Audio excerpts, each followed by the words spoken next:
Yeah, you know what it is. White and purple, white and purple, white and purple, white and purple. Yeah, you know what it is. White and purple, white and purple, white and purple, white and purple. Yeah, you know what it is. Collegeville High School, a champions. Yeah, screaming that's us. And when we on top, boy, quit fussing. All around my town, everything is white and purple, white and purple, white and purple, white and purple. We shut it down for the school and the sports team. White and purple, white and purple, white and purple, white and purple. Purple and white, but you know what I mean. Double 11 senior year made history. Football, we took it to the playoffs. Collegeville, white and purple, yeah, we are the K-House. I said the K-House, the school of champions. We laugh a lot, we rap a lot. I'm asked to be an Indian again. I'm telling them that Collegeville is where it's at. So when we on the field of court, they better be aware of that. They scared of that. Of course, look at the ceiling. What up, Mr. Floyd? Yeah, it's Collegeville. And yes, I'm glad to say that I'm a K-Hawk. I'm about to graduate. Yeah, you know what it is. Collegeville High School, a champions.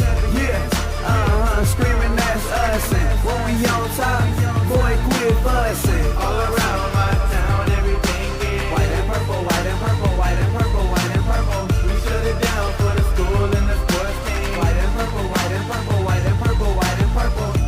White and purple, yeah, I know you see it. You see the chaos and you tell yourself you wanna be it. I go to CHS, so I am a champ. I ran this game so long I'm starting to get a stomach cramp. Class of 1 and 2, but we're number 1. Shout out to all my juniors, yeah, you know we get it done. White and purple, you already know. A champions, yeah, screaming that's us. And when we on top, boy, quit fussing. All around my town, everything is white and purple, white and purple, white and purple, white and purple. We shut it down for the school and the sports team. White and purple, white and purple, white and purple, white and purple. I'm about my white and purple, Scarface and DJ Screw. We on the peak of the mountain, best at what we do.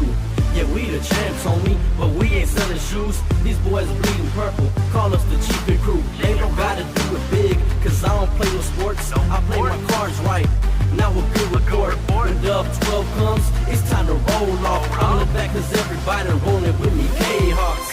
Yeah, you know what it is. Look, all the freshmen, come forward. High school learning champions. Yeah, they know what it is. All around my town, everything is White and purple, white and purple, white and purple, white and purple. we shut it down for the school and the sports team. White and purple, white and purple, white and purple, white and purple. Yeah, you know what it is. Collegeville High School, a champions. Yeah, screaming that's us. And when we on top, boy, quit fussing. All around my town, everything is white and purple, white and purple, white and purple, white and purple. We shut it down for the school and the sports team. White and purple, white and purple, white and purple, white and purple.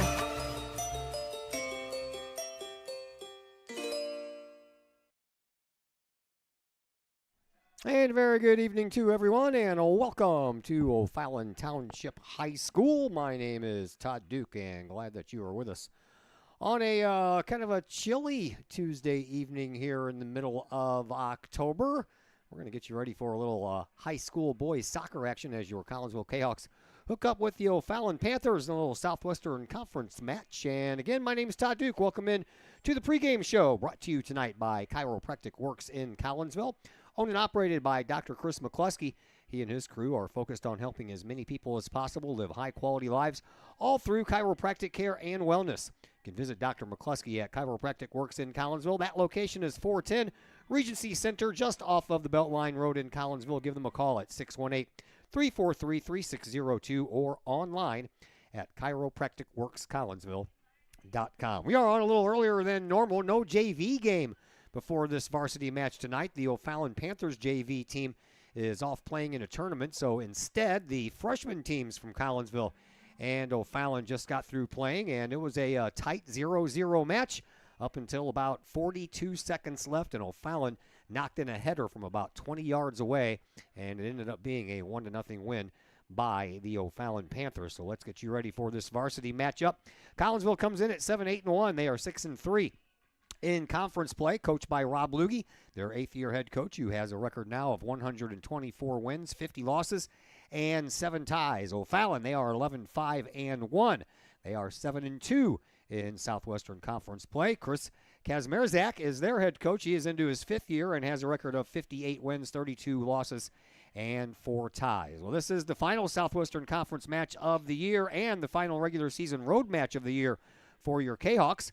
Collinsville comes into this match on a 3-game win streak and on the heels of a clean sheet win Thursday night at Belleville East in a 2-0 win. Not only did the Kahawks put up the shutout, but they did not allow the Lancers a shot on goal in that match. Collinsville got 2 goals on 4 shots on goal. Rodrigo Hernandez Mendoza and Ty Starko scored for the Kahawks. Starko scored on a header in the first minute 20 seconds, and Hernandez Mendoza scored a little bit later in the second half to give the Kahawks a little breathing room.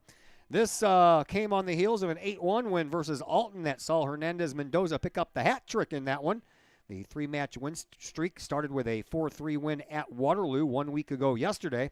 The regular season comes to a close Thursday night with the Paz Cup against Granite City at Kahawk Stadium. Then Granite City and Collinsville will hook up in a regional semifinal 1 week from tonight at Granite City. O'Fallon, having another good season, also came into this match riding a 3-game win streak. 2 of the 3 wins during this streak have come via the shutout. The Panthers played in the Junior Billikens tournament at St. Louis University High School at the beginning of the month, just like Collinsville did. While the Kahawks played well but went 0-3 in that tournament, O'Fallon ended up going 2-1, beating Chaminade and Parkway South. Sandwiched in between those 2 wins was a 1-0 loss to Fort Zumwalt South. The match against Parkway South was the final match for O'Fallon in that tournament, with the Panthers coming away with a 5-0 win. Followed that with a 1-0 win at Edwardsville 1 week ago. And then the Panthers returned home and beat up on Alton 9-1, just 2 days after Collinsville beat up on the Redbirds 8-1. In the O'Fallon win, Aiden Cometa and Luke Etcher both registered the hat trick. O'Fallon received the number 2 seed in the upcoming 3A regionals and will play Springfield Southeast in the regional semifinal Tuesday in the Quincy regionals. This is O'Fallon's regular season finale, as the Panthers will have a full week off before their regional semifinal match. O'Fallon beat Collinsville, by the way, 3-1 at Kahawk Stadium back on September the 10th. Had a chance just a little while ago to catch up with Collinsville head coach Rob Lugie. We'll pass that conversation on to you next as the Chiropractic Works pregame show continues here on the Kahawk Sports Network. I'd like to introduce you to some incredible new technology we have available here at Chiropractic Works. The machine is known as an Invisired lipolaser machine. The Invisired machine emits a red light and red laser that combine in unison to go through the skin layers into the adipose or fat tissue and cause the cells to go ahead and metabolize themselves. The Invisired technology is the only machine that's FDA approved for fat loss, stimulates collagen and elastin, improves the function of the lymphatic system, boosts metabolism, and increases metabolic response. Typical response after the very first treatment is 1/2 to 2 inches of loss in body measurement. So if you think that this technology could help you accomplish any weight loss or aesthetic goals, we would be glad to have you come in for a consultation, get a first treatment, and experience the amazing benefits that Invisired offers.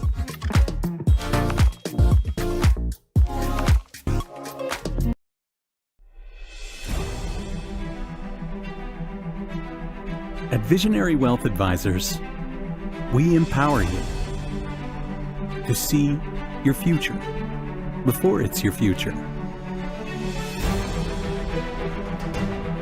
to create your inheritance,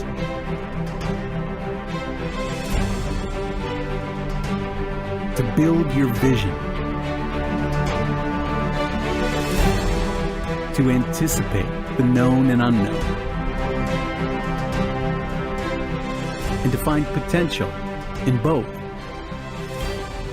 and build new dawns. Visionary Wealth Advisors. Visit Brad Keene at his Collinsville office at 106 North Clinton or call 618-467-8420. Do you have a big land improvement project that requires some outside help? Call Petroff Trucking Company.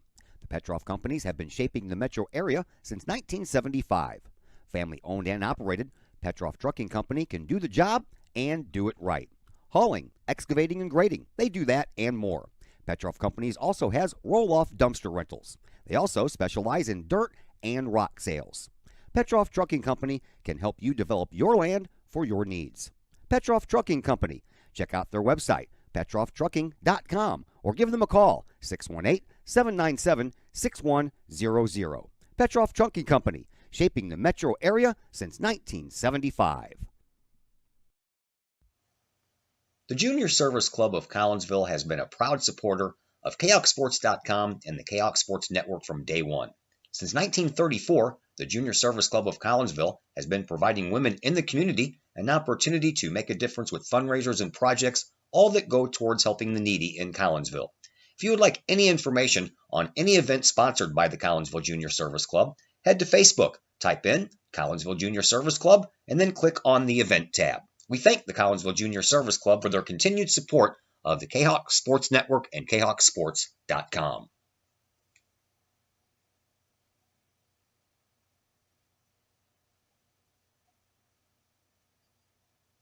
I'd like to introduce you to some incredible new technology we have available here at Chiropractic Works. The machine is known as an Invisared lipolaser machine. The Invisared machine emits a red light and red laser that combine in unison to go through the skin layers into the adipose or fat tissue and cause the cells to go ahead and metabolize themselves. The Invisared technology is the only machine that's FDA approved for fat loss, stimulates collagen and elastin, improves the function of the lymphatic system, boosts metabolism, and increases metabolic response. Typical response after the very first treatment is 1/2 to 2 inches of loss in body measurement. So if you think that this technology could help you accomplish any weight loss or aesthetic goals, we would be glad to have you come in for a consultation, get a first treatment, and experience the amazing benefits that Invisared offers.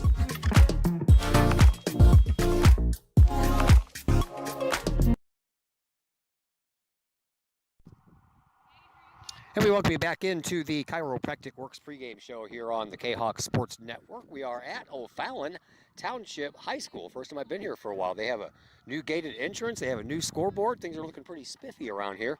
Collinsville wraps up the Southwestern Conference portion of their schedule tonight with a game here against O'Fallon. And joining us now is Rob Lugie, the 8th-year head coach for your Collinsville Kahok soccer team. Coach, 3 wins in a row. Your thoughts on how your team has responded during this 3-game win streak that came on the heels of a 3-match losing streak at SLU High School? Last week was a good week for us. We defended much better in those games, and obviously we scored goals. I think we had 13 or 14 goals in those 3 games, and only 2 of them were by seniors. The rest were by underclassmen, which is also a big thing. Getting some of the younger guys more involved in the offense, it'll create more options for the seniors there, Chris and Juan Carlos, and hopefully, give them a little bit of space to attack a little bit more. How weird is it to be watching a freshman game right before your game instead of a JV game? It is definitely different. I like, they play 60 minutes instead of 70, so I don't know how warm-up time's going to work. No one's ever said anything, so we're just going to kind of wing it and go from there. All right, give us a update on Ty Starko. Game time decision Thursday at Belleville East. Then he left the game right after putting your team ahead 1-0 early in that match. So give us the update. Oh, Ty's good. He felt a little tightness in his hamstring, and we were up 1-0. We were playing well at the time, and Jake McIntyre, he did a great job back there. So we just kind of gave Ty the night off and preparation for this week and next week. All right, so the rest of your team health-wise, are we doing good? Yeah, besides the 2 seniors, Connor's ankle and Sebastian's head, everybody else is doing okay. Just again, it's like I said last time we talked, it's just, typical bumps and bruises of the season right now. A lot of turf burn, but other than that, we're okay. So day-to-day like the rest of us? Yes, sir. All right, let's go back to that Belleville East match, man. You had that 1-0 lead that we just spoke of before. Rodrigo Hernandez Mendoza made it 2-0 to give you guys a little breathing room. How important was that goal? That was big. Anytime you play Belleville East Field, it's a little bit tighter. It's always just kind of a difficult place for us to play. Every game we play, there's 1 or 2 goals for some reason. And getting that goal before halftime, allowed us to really make sure that Ty Starko didn't have to go in, because I was still kind of thinking about it. And get some other players in some positions. And it wasn't just the goal, it was the defense. That whole group played really well. Brady said, Coach O'Neill said that we didn't give up a shot, which is huge. Like, I don't think we've had a game like that where we've had no shots allowed. So that whole unit back there played amazing, which allowed us to kind of, keep certain players off the field. Guess I can skip over that question on my list of things to talk about here. I know you are. All right, so in that goal by Hernandez Mendoza, great feed from Giovanni Mann to set that up on that assist. That was something special. It was very good. Like Gio's such a talented player. We've been trying to make sure we find spots for him to get on the field, and we put him up top just to kind of distribute, and he's done well for it. He's got good vision. He sees the field for us, and when he plays in 1-2 touches, he can find those passes. All right, so my next question was going to be about the 0 shots on goal in that game and the defensive play, but you already covered that. So let's pivot that and talk about Braden Hinson in goal that night. He didn't get any work, man. Is that a worrisome thing for you? No, not at all. Well, he's gotten, early in the season he got a lot of work, so it's nice to give him. Watch out. Got a rogue ball going on over here. It's nice to get him a night where it's not so stressful. I know he really enjoyed it, having to just do the little things and not have to dive all over the place and save us. All right, so Southwestern Conference Championship already won by Belleville West. So how much of an importance are you putting on this game here tonight against O'Fallon? For me, it's very important. Getting another win in conference, while we wouldn't be the winners, we would, I think, be tied for second in conference, which is still, with our start to the season, and kind of the ups and downs, would still be a successful year for us. Beating a conference foe is always important to me. Takeaways from the first matchup over at our place with the game you guys lost 3-1. Any takeaways from that you can use tonight? Yeah, don't give up an own goal, and then don't quit playing for about 5 minutes. Other than that, I think we're fine. It was like a 5-minute span where we just kept shooting ourselves in the foot. If we can eliminate that and attack a little bit more, which we've been doing a lot more recently, I still like our chances. Like I've said multiple times, I think that we are starting to peak. Like, we've always been a dangerous team. It's just finding the right fit for us, and I think we're on the upward swing. And tonight will be a good kind of a judging where we're at going to the playoffs. All right, good luck tonight. We'll talk to you Thursday. Thank you. That is Rob Lugie, your Collinsville Kahok soccer head coach. We'll take a break here on the Chiropractic Works pregame show. When we come back, starters will be coming your way, stats as well. All that and more coming up on the Kahok Sports Network.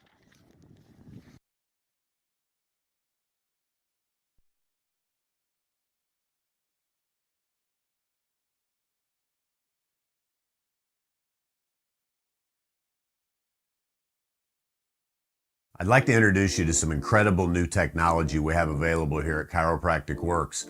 The machine is known as an Invisired lipolaser machine. The Invisired machine emits a red light and red laser that combine in unison to go through the skin layers into the adipose or fat tissue and cause the cells to go ahead and metabolize themselves. The Invisired technology is the only machine that's FDA approved for fat loss, stimulates collagen and elastin, improves the function of the lymphatic system, boosts metabolism, and increases metabolic response. Typical response after the very first treatment is 1/2 to 2 inches of loss in body measurement. So if you think that this technology could help you accomplish any weight loss or aesthetic goals, we would be glad to have you come in for a consultation, get a first treatment, and experience the amazing benefits that Invisired offers.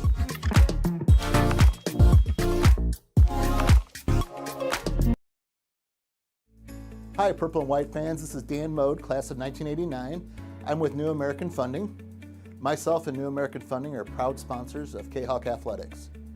As we have great coaches at CHS on all the courts, fields, and tracks, we like to coach you through the home buying process and refinance process. If there's ever anything we can do, I can be reached at 618-973-5343 or www.danmodeloans.com. Let's support our student athletes at CHS. They deserve the best. Thank you for your time, and go Kahawks.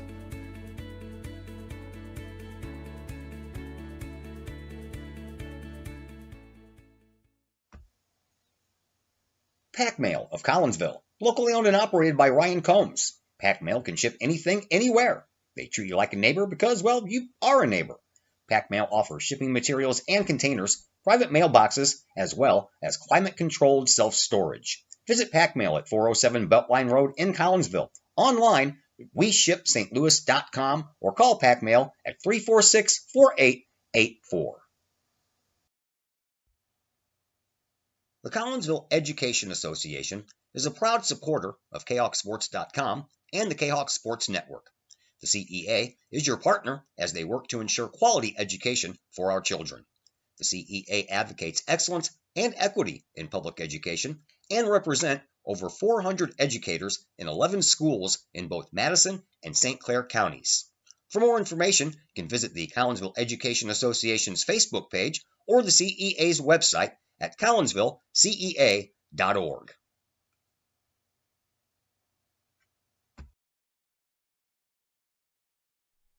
Collinsville High School alumni Stacy Lauenstein, CHS class of 91, Lisa Bassetto, Sarah Sulke, and Tracy Limp, CHS class of 94, Tony Geisen, CHS class of 96, and Kevin Robinson, CHS class of 99, want to wish all of our Kahawks a great year. We look forward to cheering you on and supporting you. Work hard on the court and the field, as well as in the classroom. Remember, once a Kahawk, always a Kahawk. Hashtag Kahawk Family. Your home is where you feel happy, safe, and secure. So if you see signs of foundation problems like cracks or uneven floors, worrying is natural, and getting it fixed is crucial. Woods Basement Systems understands. We've been solving foundation worries since 1986. Woods experts have the training and equipment to make permanent repairs. So stop worrying, because with Woods, it's fixed forever. Foundation problems don't get better with time, they get better with Woods, the all things basement-y experts. Call or go to woodsbasementsystems.com today. Just because we're adults doesn't mean we don't have toys, am I right? If your adult toys consist of boats, campers, or RVs, then you need to call the GASA storage team of professionals. Winter weather in the Midwest can be quite harsh, and finding a place to properly store those expensive toys for winter can be just as rough as a Midwest winter. That's where the GASA storage team comes in, with outdoor self-storage and covered storage for your toys. They even have tractor-trailer parking.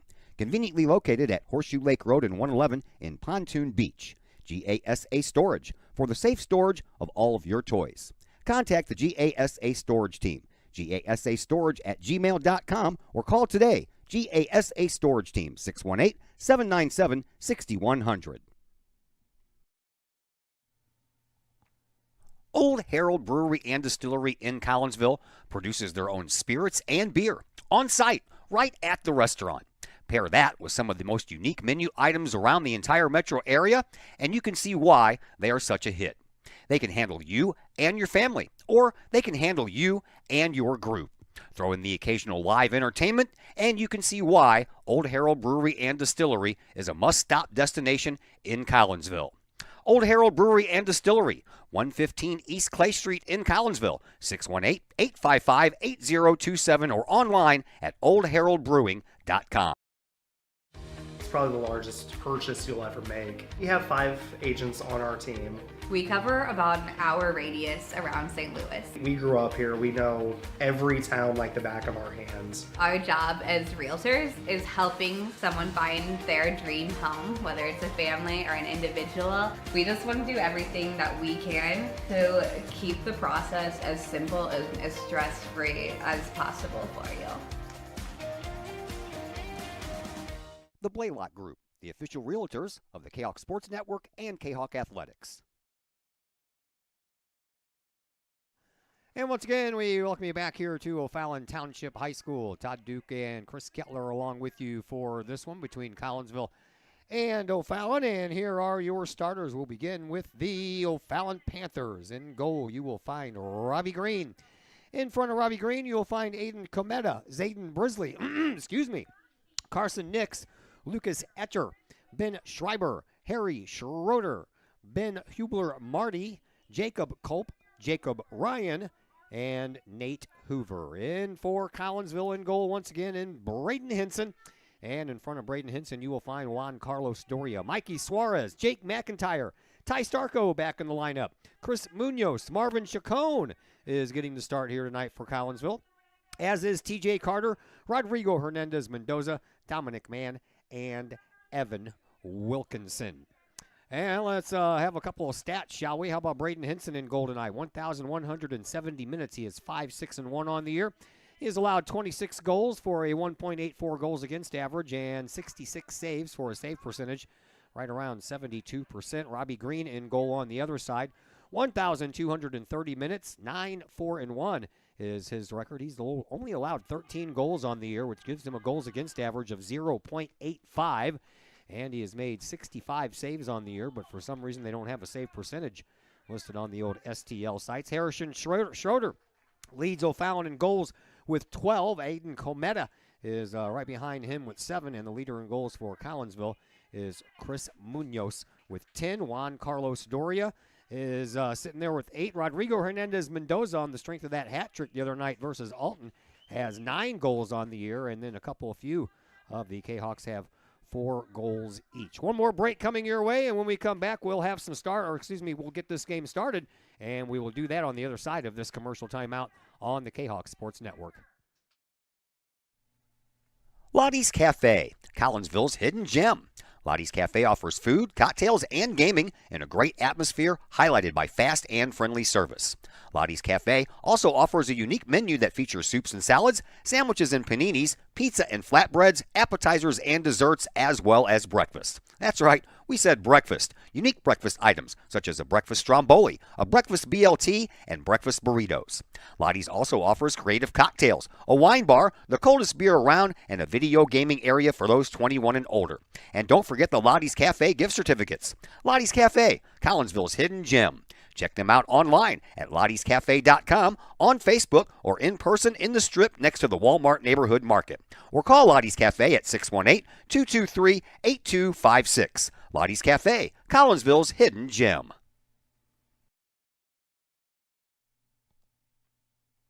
Todd Duke here, proud member of the Collinsville Educational Assistance Association. Whether you call us teachers' aides, paraprofessionals, or educational assistants, it all comes down to one thing: taking care of students. More importantly, your student. Yes, we are there for the teachers, and we help them in any way possible. But our goals are in line with our teachers, in that we want to see our students succeed at not only being a student, but well beyond that as we ready them for the world outside of the classroom. We are Union Strong. We are K-Hawk Strong. We strive to help students reach their potential. We are the Collinsville Educational Assistance Association. Go K-Hawks! Keep your ride shiny and clean with Extreme Details Vehicle Detailing in Collinsville. Owner Jay Merkel and his crew at Extreme Details believe in the value of community and in helping their community hold the value of their vehicles with a sharp-looking, clean ride that you and your community can be proud of. Extreme Details can handle any job, whether you drive a small car, an SUV, or even a bus or RV. No job is too big or too small at Extreme Details. Extreme Details offers scratch and oxidation removal, no matter what you drive: cars, trucks, motorcycles, boats, and more. Plus, Extreme Details can handle fleet vehicles for you and your company. Call Jay and the gang at Extreme Details at 618-977-1224. Check for periodic specials on the Extreme Details Facebook page.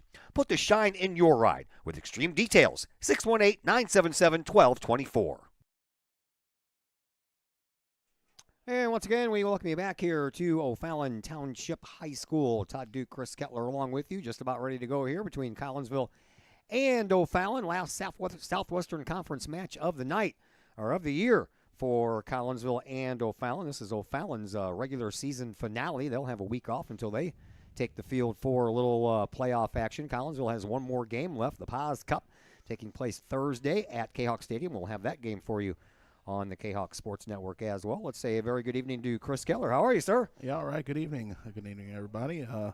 Unfortunately, the K-Hawks aren't in for the running for the conference championship. Won the conference last 4 years, and that string comes to an end as Belleville West has already wrapped up the conference, as well as wrapped up that conference championship, and everybody else has wrapped up conference play. Just Collinsville and O'Fallon have this outstanding game since both teams were in that SLU event a couple weeks ago. Yeah, and right now O'Fallon sits in second place in the conference, and Collinsville sits in third. But if Collinsville can pull out a win here tonight, there will be a tie for second place. Collinsville comes in 6-3 in conference play, while O'Fallon is 7-2.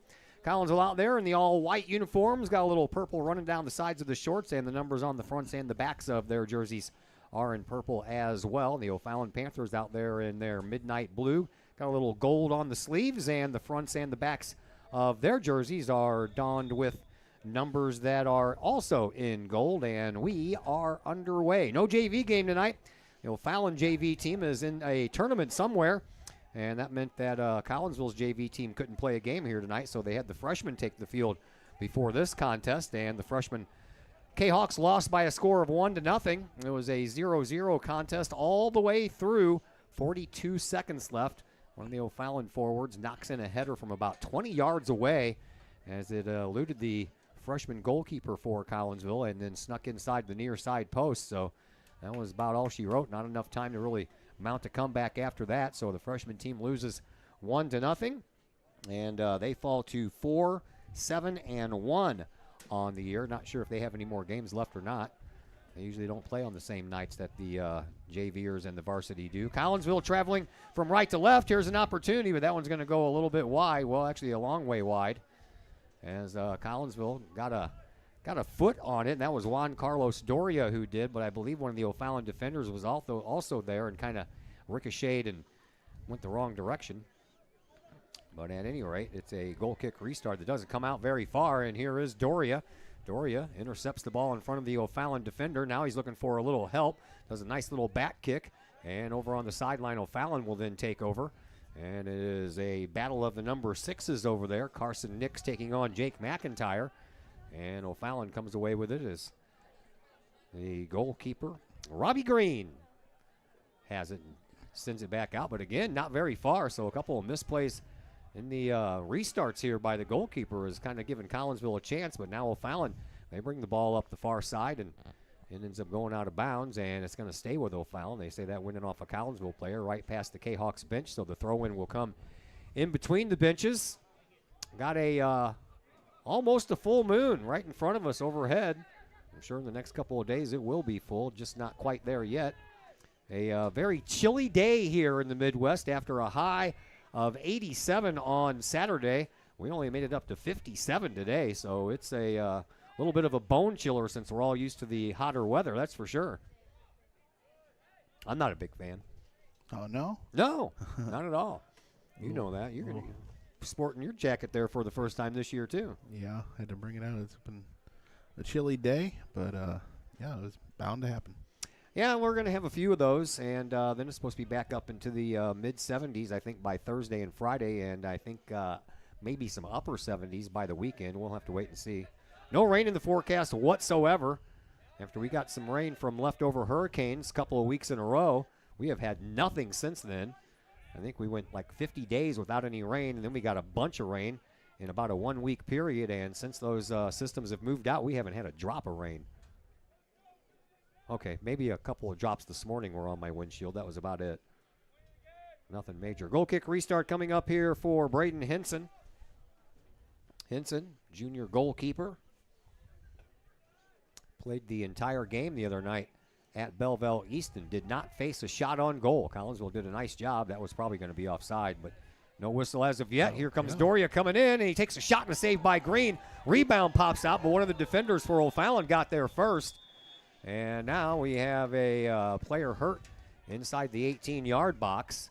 Rodrigo's going to get a yellow card on that as he wiped out a... Looks like number 3's Aiden Brisley. Player on O'Fallon. But I thought the whole thing, was going to be offsides. There was 3 defenders down there for O'Fallon. Not sure which one was the farthest one back. And Doria had a hard time staying onside, but there was no call for that. Well, Collinsville gets the first shot on goal. They had 2 goals the other night at Belleville East on just 4 shots on goal. And like I mentioned, the defense held the Lancers to 0 shots on goal in that game. Robbie Green ready to send us back to work here. Clock stopped. What's up with that? The yellow card. Well, they didn't stop it for a while. I looked up and it continued to run, and then I looked up and it's back to running once again, so I'll just have to wait until the clock catches up with my clock, and then I'll start it. 35, 33 is where I have it stopped, so as soon as we get to that point on the game clock, which is right now. Let's see who they subbed in. Did the Kahoks. I wasn't even paying attention to that. Here's a shot toward the goal, but that was parallel with the end line. Palmasano was the one that came in. The Kahoks get this corner kick. So Collinsville will get the first corner kick of this contest. It'll come over from the far side. Got two Kahawks over there. Don't know which one's going to take it. Referee's like, one of you guys got to go. And a line drive stays low and then gets kicked back out by O'Fallon. And then the rebound finds one of the O'Fallon players as well. And then a little overcommitment there almost by Dominic Mann. If that ball would have got behind him, he would have been in trouble. Here is Collinsville with another opportunity. A shot and a save by Green again on a shot by T.J. Carter from about 35 yards away.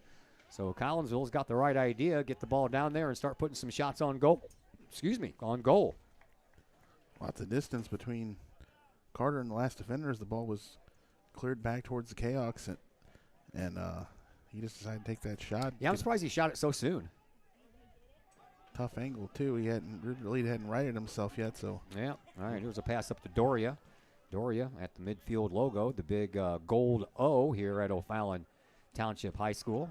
Like I said, I don't think I did a girls' game here last year, so it's been a while since I've been here, probably the last boys' game last year. Here's an opportunity now, and a little pop ball up in the air, and that one's going to go in.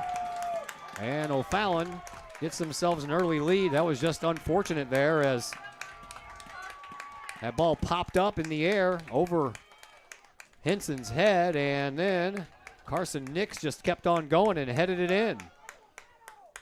Was able to pop up just enough there as Henson came out of the goal to play it, got popped up.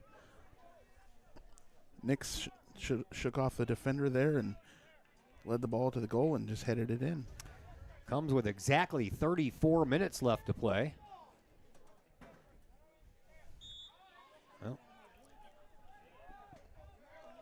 And O'Fallon already out front, so a bit of a mistake there, and you heard Coach Luggie in the pregame interview talk about cutting down on the mistakes. I believe that the last time that these two teams played at Collinsville, the Kahawks had an own goal, so that didn't help things out. And now a little mistake here gives O'Fallon a quick 1-0 lead when Collinsville really kind of controlled things there early on.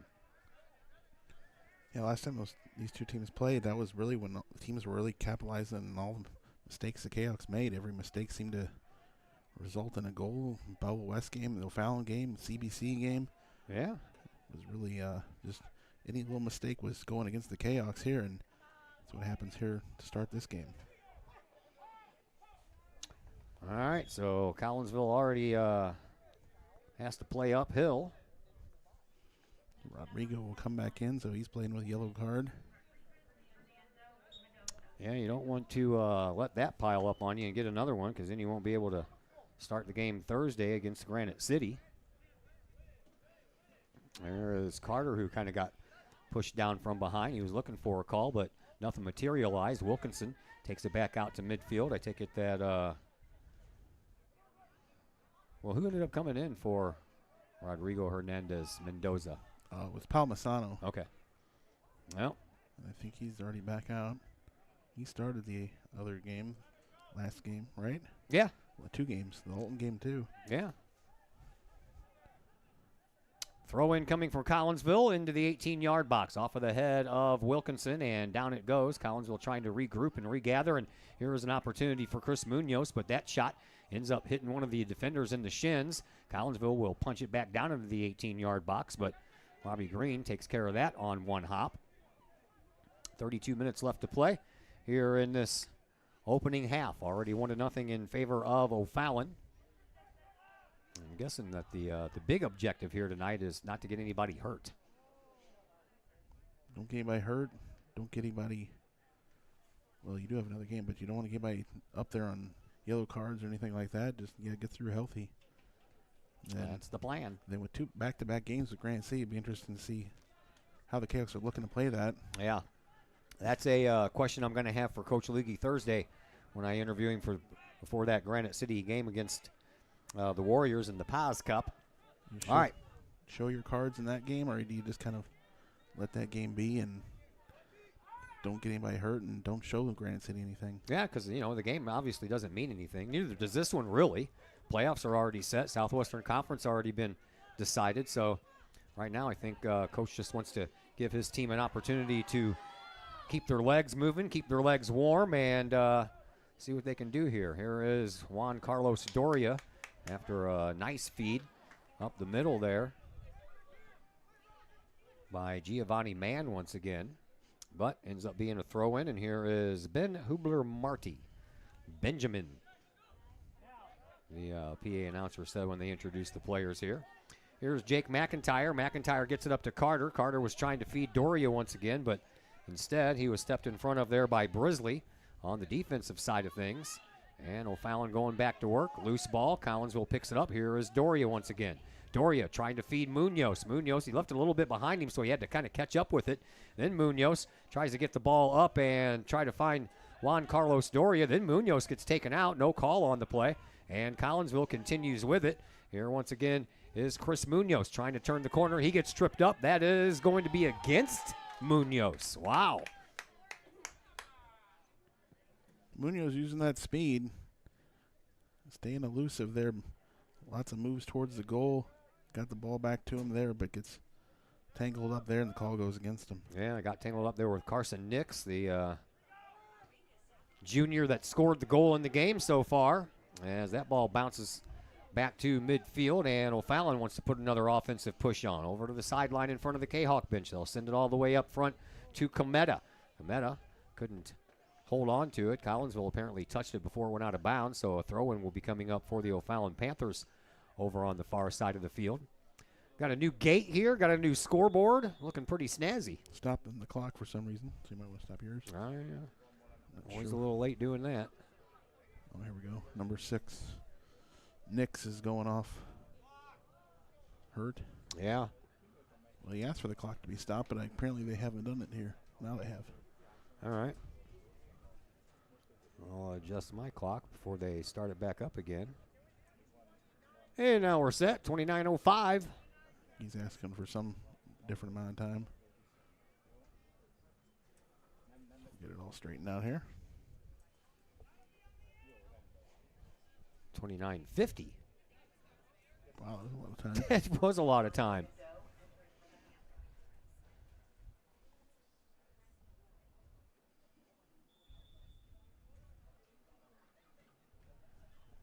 All right, now we got it all figured out. And into the 18-yard box it goes. Collinsville says, not today. He got that thing out of there in fine fashion. Rodrigo Hernandez Mendoza does, and then it ends up going out of bounds. And Collinsville gets to keep the ball. Yanked it right out of Jacob Culp's hands. I don't think Culp liked that at all. McIntyre, so let me have that. Yeah. So the Kahawks trying to go back to work. Here is Doria. Juan Carlos sending it up and trying to spring Hernandez Mendoza, but that pass never made it to him. Then back out to midfield it goes. Comes down now for Marvin Chacon. And Chacon sends it up. And a little bit too far for Collinsville to get there first. If they would have turned on the afterburners, they would have been offside. So they had to kind of slow things down a little bit. Inbound pass comes in right to the feet of Andre Ado. And Ado sends it over to Ecker. And Ecker sends the ball all the way up. And that's a pretty nice feed. Collinsville got their defenders back there pretty quick, though. And then just outside of the 18-yard box here is Cometa. Cometa leaves it over there in the corner by the corner kick flag. And coming out with it and sending it all the way back over to the sideline to Nate Hoover. Hoover's shot into the box is headed out by Collinsville. And here is Chris Munoz. Munoz has a head of steam trying to leave a pass for Doria, but that ball had some spin on it. So when it hit the ground, it actually took a spin backwards right into the defender's feet. And he ends up kicking it out of bounds. Fender was there on it, but he kind of got all twisted up in Brisley of O'Fallon. All he could do was just kick it out, so nothing further would happen, and O'Fallon could get defenders back. Yeah.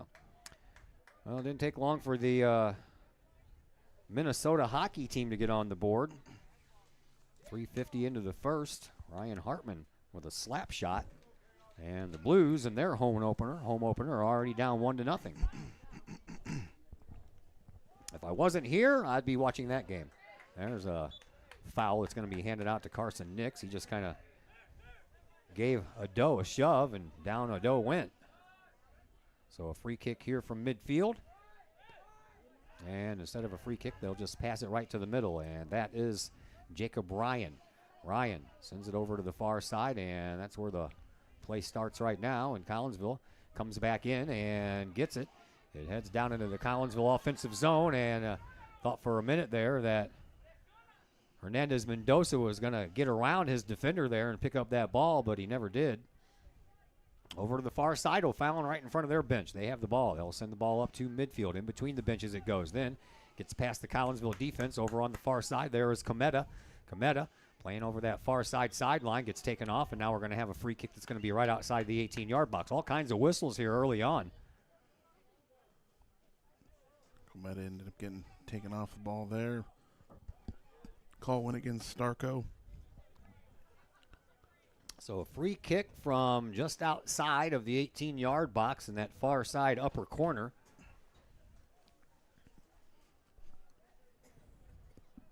.26:30 left to play here in this opening half. 1-0 in favor of O'Fallon.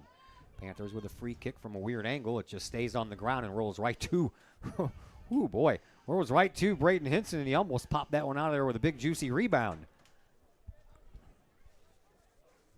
Ecker was able to stay on side there, cutting to the ball like that. He came right there in front of Henson, could have really disrupted his save there, and Henson was sure-handed and got it. Brisley up to Cometa.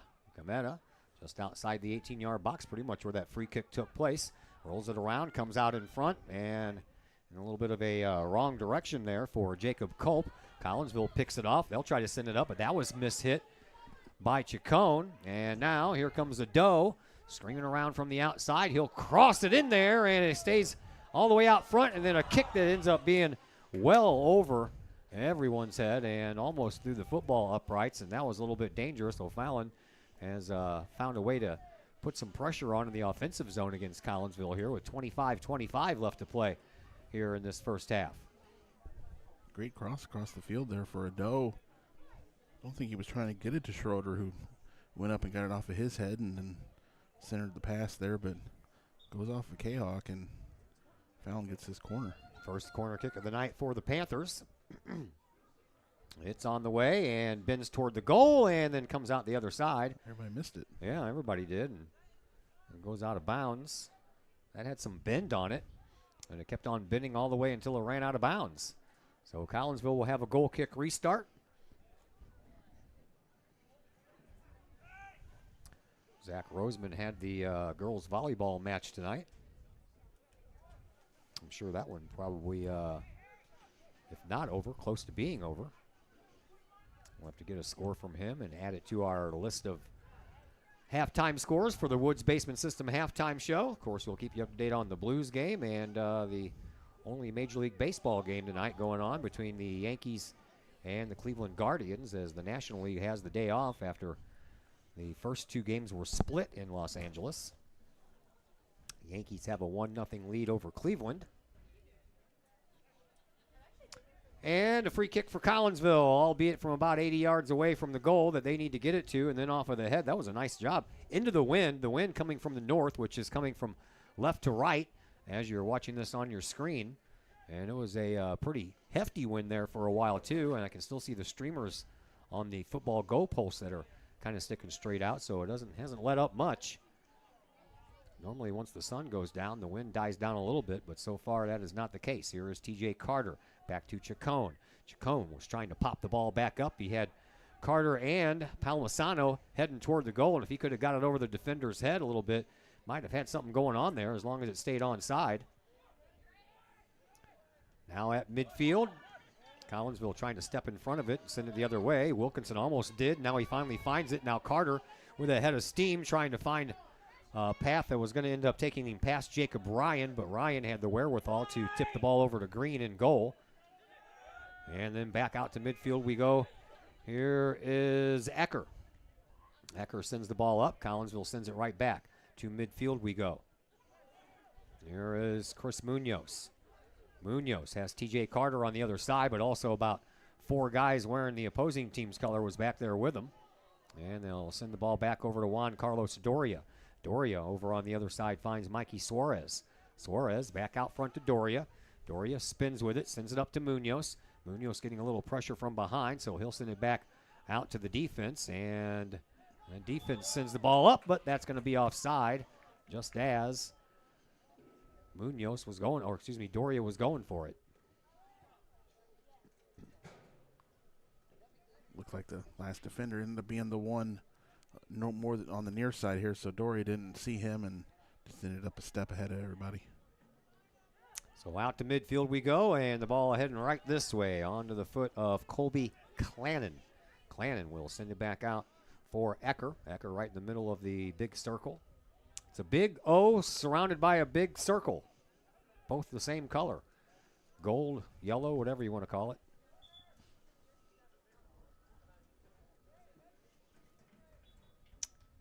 And over to the far side of the field we'll go again.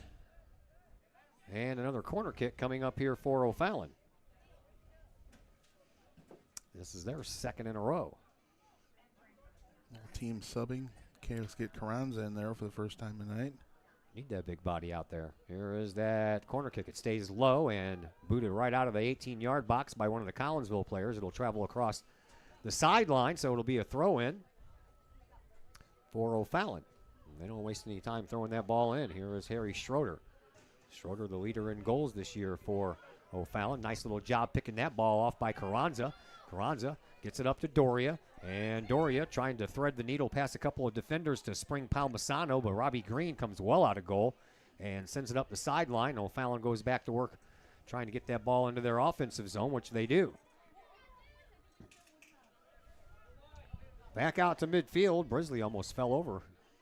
Stepped on the ball. Yeah, stepped on the ball. I believe that was Clannon, actually.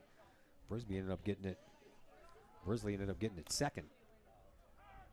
Over to the far side, Collinsville looking for another job on the attack. They'll send it up the sideline, but a little bit too far for Suarez to get a hold of it. And Collinsville will have a throw in from just outside of the 18-yard box here on the far side of the field. Into the box it goes, off of a head of Ecker, I believe. And then it comes down. Carranza was trying to send it toward the goal, but that got stopped. And now off of the head of Jake McIntyre. Comes down. Chris Munoz trying to get it there first. He did to Doria, but Doria, offside. Yep, just barely. Halfway through, half number one. 1-0 in favor of O'Fallon. He wasn't on the run trying to get a start. He just happened to be about a half step ahead of all the defenders there and got called for it. So Ecker sends the ball right back to Green after Green sent it to him, and they'll repeat that process. Over to the far side. And back to Green it goes again. Now over here for Brisley. Brisley moves the ball up for Miller. Miller being pressured from behind by McIntyre. And then that ball will spin and end up going out of bounds. It'll belong to O'Fallon. And the throw-in will be coming up here from Colby Clannon. Clannon throws it in, but tried to find Ecker. Couldn't find him. And now here is Chris Munoz with an opportunity. In front, Munoz can't take the shot. He's surrounded by 3 defenders for O'Fallon, so no wonder he couldn't get the shot off. No help. Yeah. Made a move. Sprung himself there with the ball. And yeah, that's going to be a whistle. We're going to have a foul coming up here against Collinsville. This is going to be another free kick. That led O'Fallon get some pressure up the field there, and just a little shove there to stop that. Don't mind giving that up in midfield. And as long as it doesn't cost you a card, yeah. You don't really mind. Up to Ecker. Ecker sends the ball over here to Clannon. Clannon trying to move the ball up the line, but TJ Carter stuck out that right foot and knocked it out of bounds, so a throw-in coming up here for the Panthers. Just outside the 18-yard box and across the line, and another throw-in coming. They'll move it up about 15 more yards and throw it near the corner kick flag into the 18-yard box. Wilkinson couldn't control it. Pops up into the air, and then a bouncing ball will find Braden Henson, and Henson didn't have a problem at all with that one. He'll send it all the way back out to midfield quickly. Comes down into the logo and then sent right back up, and that ball will end up going out of bounds. And it'll belong to Collinsville on the throw-in. A couple of substitutions coming up here for the Kahawks.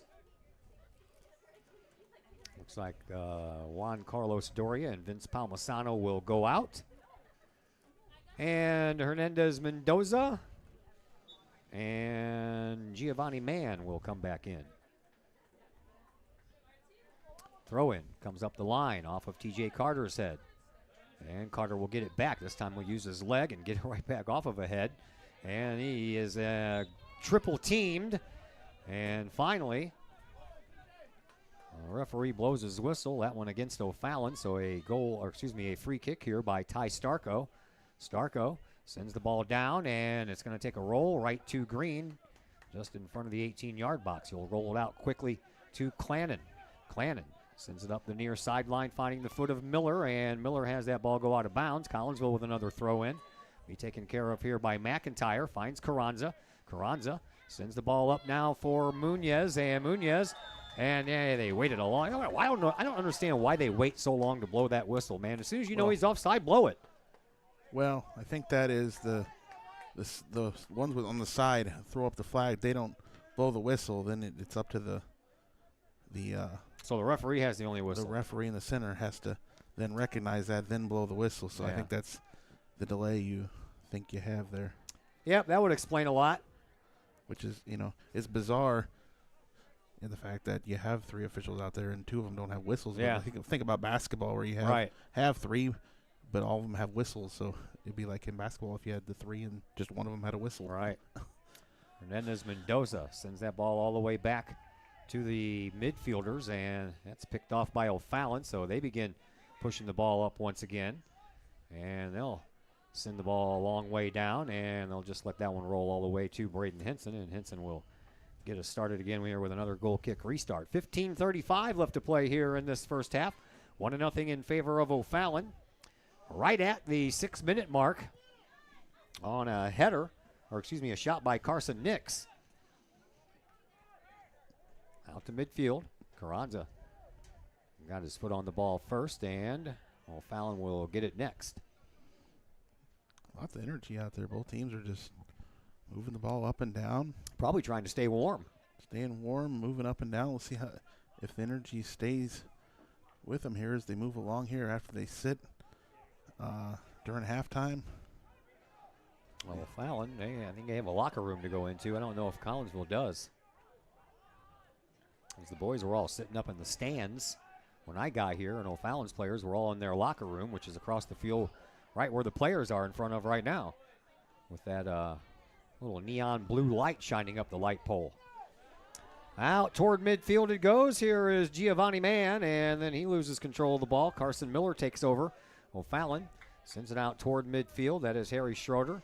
And Schroeder over to Ecker. Ecker couldn't control it. Collinsville gets it back, but no one home to send it to. Trying to find Hernandez Mendoza, but that ball got past him, and the defender just tapped it back over to Green. And O'Fallon goes back to work. Here is Brisley. Brisley will send the ball back to Green as well. Green pokes it on out, and over on the far side, all right, in front of the O'Fallon bench, O'Fallon starts to make another move on the offensive side of things. That ball is going to roll out of bounds, and it'll be a Collinsville throw-in. Coming up.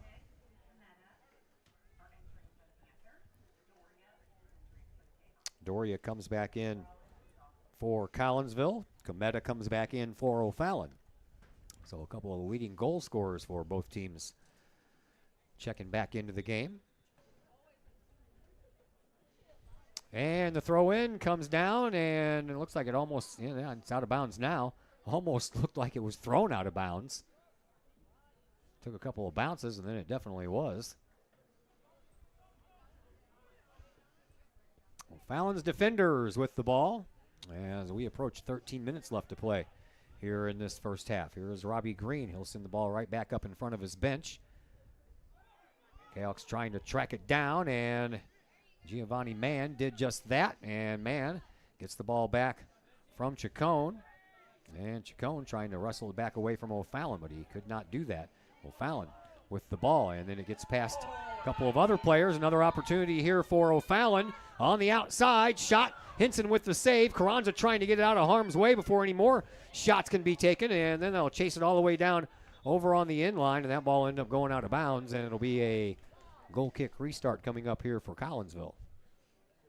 That was dangerous. Initially looked like for O'Fallon that Andrew Kramer is going to have the best chance of the ball there to get a goal in, but Eden Cometa came in with a lot of speed. Kramer gave it up to him. Yeah. And that allowed Hinson to cut down the angle and really do what a goalie does there to stop that one. Yeah. That was a bit of danger. Out at midfield. Off of the back of the head of Doria, and then off of the back side of Clannon. And sent back down into O'Fallon's offensive zone. Here is Wilkinson. Wilkinson chips the ball up the sideline. TJ Carter. And got his feet tangled up there with Clannon. Ball's going to belong to O'Fallon, though. Clannon throws it up the sideline off of the head of Wilkinson to TJ Carter. Carter didn't really get anything to do with the ball. It just kind of banked off of his shin, and it ended up going out of bounds. And now we have a couple more substitutions. Collinsville's got one sub coming in as Giovanni Mann will go out, and Palmasano will come back in. Schroeder checking back into the game for O'Fallon, as is Jacob Culp. Throw in from Wilkinson, comes up the sideline, and O'Fallon pops the ball back up into the offensive zone off of Ty Starko's head. Comes down now for McIntyre. McIntyre sending it to midfield. Chris Munoz is there. Munoz didn't have a lot of room to work with, so he sent it back to the defense. And the defense will send it on down, and tried to jump up and get a header was Juan Carlos Doria. Boy, he misjudged that. But here's an opportunity, and a little slide stop there by Robbie Green. And no whistle on the play, so they're going to let him keep on going. O'Fallon sends it back out. Collinsville intercepts. Back over inside the box. Here's another opportunity, and that was inside the box. Did he call it? No. Yes, he did. Oh, That's going to be a penalty kick coming up here for Collinsville. Took him a minute to call that, but yeah. Juan Carlos Doria was definitely taken down inside the 18-yard box. And then it took a minute for the referee to notice anything, and definitely took him a minute to call it. Looked over at the line judge for maybe some kind of call. Maybe they were wondering about any kind of offsides or anything like that before he awarded the PK, and it looks like Munoz will take this. Yeah. Reckless abandon out there by the O'Fallon goalie. He's going for it all, and it worked out for him, but then Doria gets pulled down anyway inside the box. All right, so Chris Munoz is going to take a penalty kick here. Referee has some words to say to Robbie Green.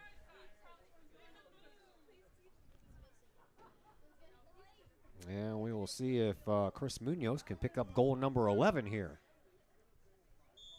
Golden opportunity for Collinsville to tie this up. Here is the try. Munoz gets it in there, and we are tied at 1. Great job. He faked going to his right. Did Munoz to the goalie's left. The goalie sold out to that side, and then Munoz kicked it the other way. Calcs have done well. Great call, ref. Awesome. Calcs have done well on PKs this year. Yeah. So Collinsville gets the equalizer on a penalty kick by Chris Munoz. He scores his 11th of the year. And we are back to action with 10.5 to go here in this first half. Here is O'Fallon looking to get that lead right back. Collinsville and Chris Munoz just nailed that one all the way downfield. Robbie Green right in front of the line to the 18-yard box takes care of that one. And then over to the sideline it goes, and whoever was over there for O'Fallon couldn't hold it in, so Collinsville will get the throw in. They'll throw it into the 18-yard box. Trying to chase it down is Doria. Doria comes back out. He's double-teamed, takes a shot, and a save by Green. And then the ball ends up going across the end line, so Collinsville will have their second corner kick of the night. You get one of those penalty kick goals, man, that'll spark your team, fire them up. Yeah, that happens for a lot of teams. You just whatever it takes to get that first goal, and you can ride that wave and maybe sometimes get a second goal and take the lead. Yeah, that ball kind of went on a weird direction on the corner kick and kind of stayed out front. And then O'Fallon sent it all the way out, and that ball's going to bounce into the O'Fallon bench, so it'll be a throw-in for the Panthers. As we are down to single numbers as far as time concerned, 9.5 to go here in this first half. 1-1 game between Collinsville and O'Fallon.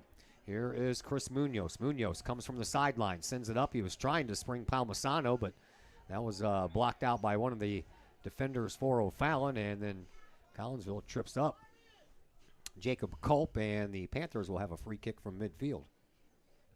That momentum can be something. There's several games the Canucks had earlier this year, 0-0 at the half, and then all of a sudden the other team breaks through for that first goal, then quickly get a second goal and a third goal, and all of a sudden, you're good for the one half, and then the game rolls out of reach in a matter of minutes. Yeah, that was a kind of the MO for Collinsville there for a while. They'd play a 0-0 first half, and then the other team would get 3 goals in the second half.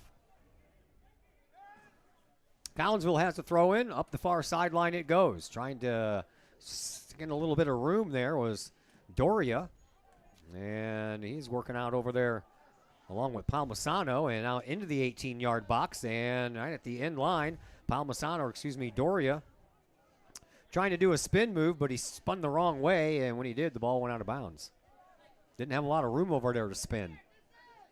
I think he saved it from going out of bounds, then thought better of it, and then he realized, no, it's not going back out now. And then couldn't really do anything with it on the very end of the line there, and it goes out of bounds off him. So Robbie Green with a goal kick restart will send the ball back out to midfield. Carranza tried to get his head involved, but it went right past his ear. And then over back to Carranza. Carranza will send the ball up. But I think that Doria knew he was offside and couldn't really do anything with it, so he let the ball go right past him. Yeah, he cleared out of there and let Palmisano go for the ball.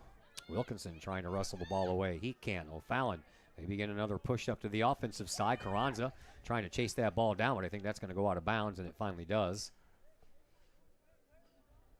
Streamers on the goalpost are still flapping in the wind. It's a cold wind. There's a lot of folks here with some coats on. Had to break out my coat for the first time this year. Won't be the last time, that's for sure. We have entered that part of the year where it could be 80 degrees one day and 50 degrees 3 days later, and that's exactly what we got. 30-degree drop in temperature from Saturday to Tuesday.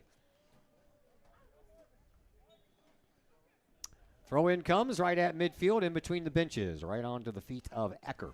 Ecker sends the ball up, trying to find Schroeder. He does so, but now Schroeder will send it back to the defense, and Brisley, he'll send the ball up into the 18-yard box, but that is punched back out by Ty Starko using his head. Back out to midfield we go. Here's Hernandez Mendoza trying to get the ball around to TJ Carter. Might have been offside anyway. Looked like he had a couple of steps on Clannon there, but now we'll never know. Don't forget we have the Woods Basement Systems halftime show coming up for you at the end of this first half. Right now it's a 1-1 game as we approach 6 minutes to play here in this first half. Here is Clannon for O'Fallon. He'll send the ball up to Schreiber. Schreiber trying to work himself around. Nice job there. Good feet work by Chacon. Chacon sends the ball up, but that's not going to make it anywhere near the point where Juan Carlos Doria could have a chance to score a goal. Another picked off attempt here by Collinsville. Kahawks bring it up. That is Starko. Starko sends the ball up, and TJ Carter is there, and that ball is whistled dead on an offside call. That was close. Yeah, it happened a lot against Belvalise. Kahawks got called for a lot of close offside calls, and they've had a few go against them here tonight. Yeah, that they have. Brisley's going to take this free kick, but it's going to be more of a pass. Gets it up to Ecker. Ecker over here to the sideline for Clannon. Clannon, he springs Carson Nix. Nix turns around just outside the box. Now into the box. Collinsville finds the ball, rejects it, and sends it back out. Collinsville trying to track it down once again, but Clannon gets there first. Sends it over to Ecker. Ecker sends it over onto the far side for Schroeder. Schroeder, the leading goal scorer here. That is Cometa now. Cometa over in the corner. That goes across the end line, and it's going to be a goal kick restart coming up here for Collinsville. Collinsville wanted some kind of call in the middle of all that anyway, but goes out of bounds over the end line. They'll get the goal kick either way.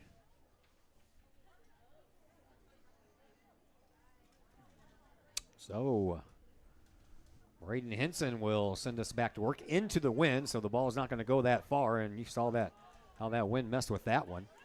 And then a ball off of one of the Collinsville players. Doria sends it on up to Munoz.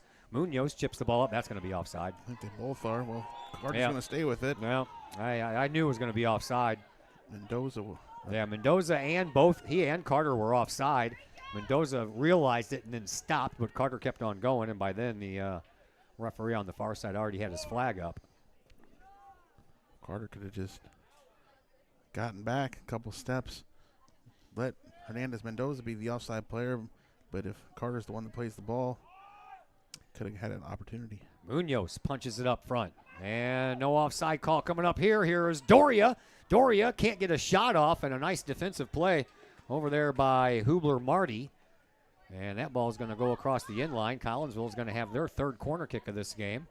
And it comes with about 3:20 left to play here in this first half. Of course, Munoz going to take this corner kick. Opportunity here for Collinsville to pick up a goal on a set piece. That's the way the wind's coming from, so the wind's automatically going to push it away from the goal, and that is evident there. Popped up and over the back of the net.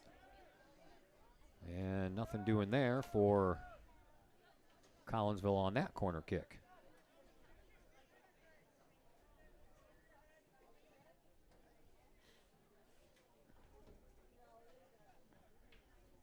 So, Robbie Green sends the ball up for Brisley. Brisley will send it back over to Green.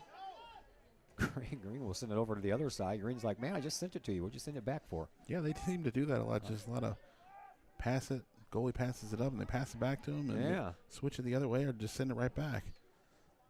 Well, Fallon trying to move the ball through midfield into the offensive position, and that's what they do with a pass that was meant for Carson Nix. Goes off of his backside. Wilkinson uses his head. He gets there first and then can't catch up with the ball before Schreiber gets there. And here is Cometa. Cometa across the end line. That ball ended up going out of bounds, and it'll be another goal kick restart coming up here for Braden Hinson. Under 2 minutes to go here in this first half. 1-1. Collinsville and O'Fallon. Braden Hinson. We'll let Ty Starko go ahead and take this restart. And Starko will send it into that biting wind and have a little bit more success. Comes down for TJ Carter.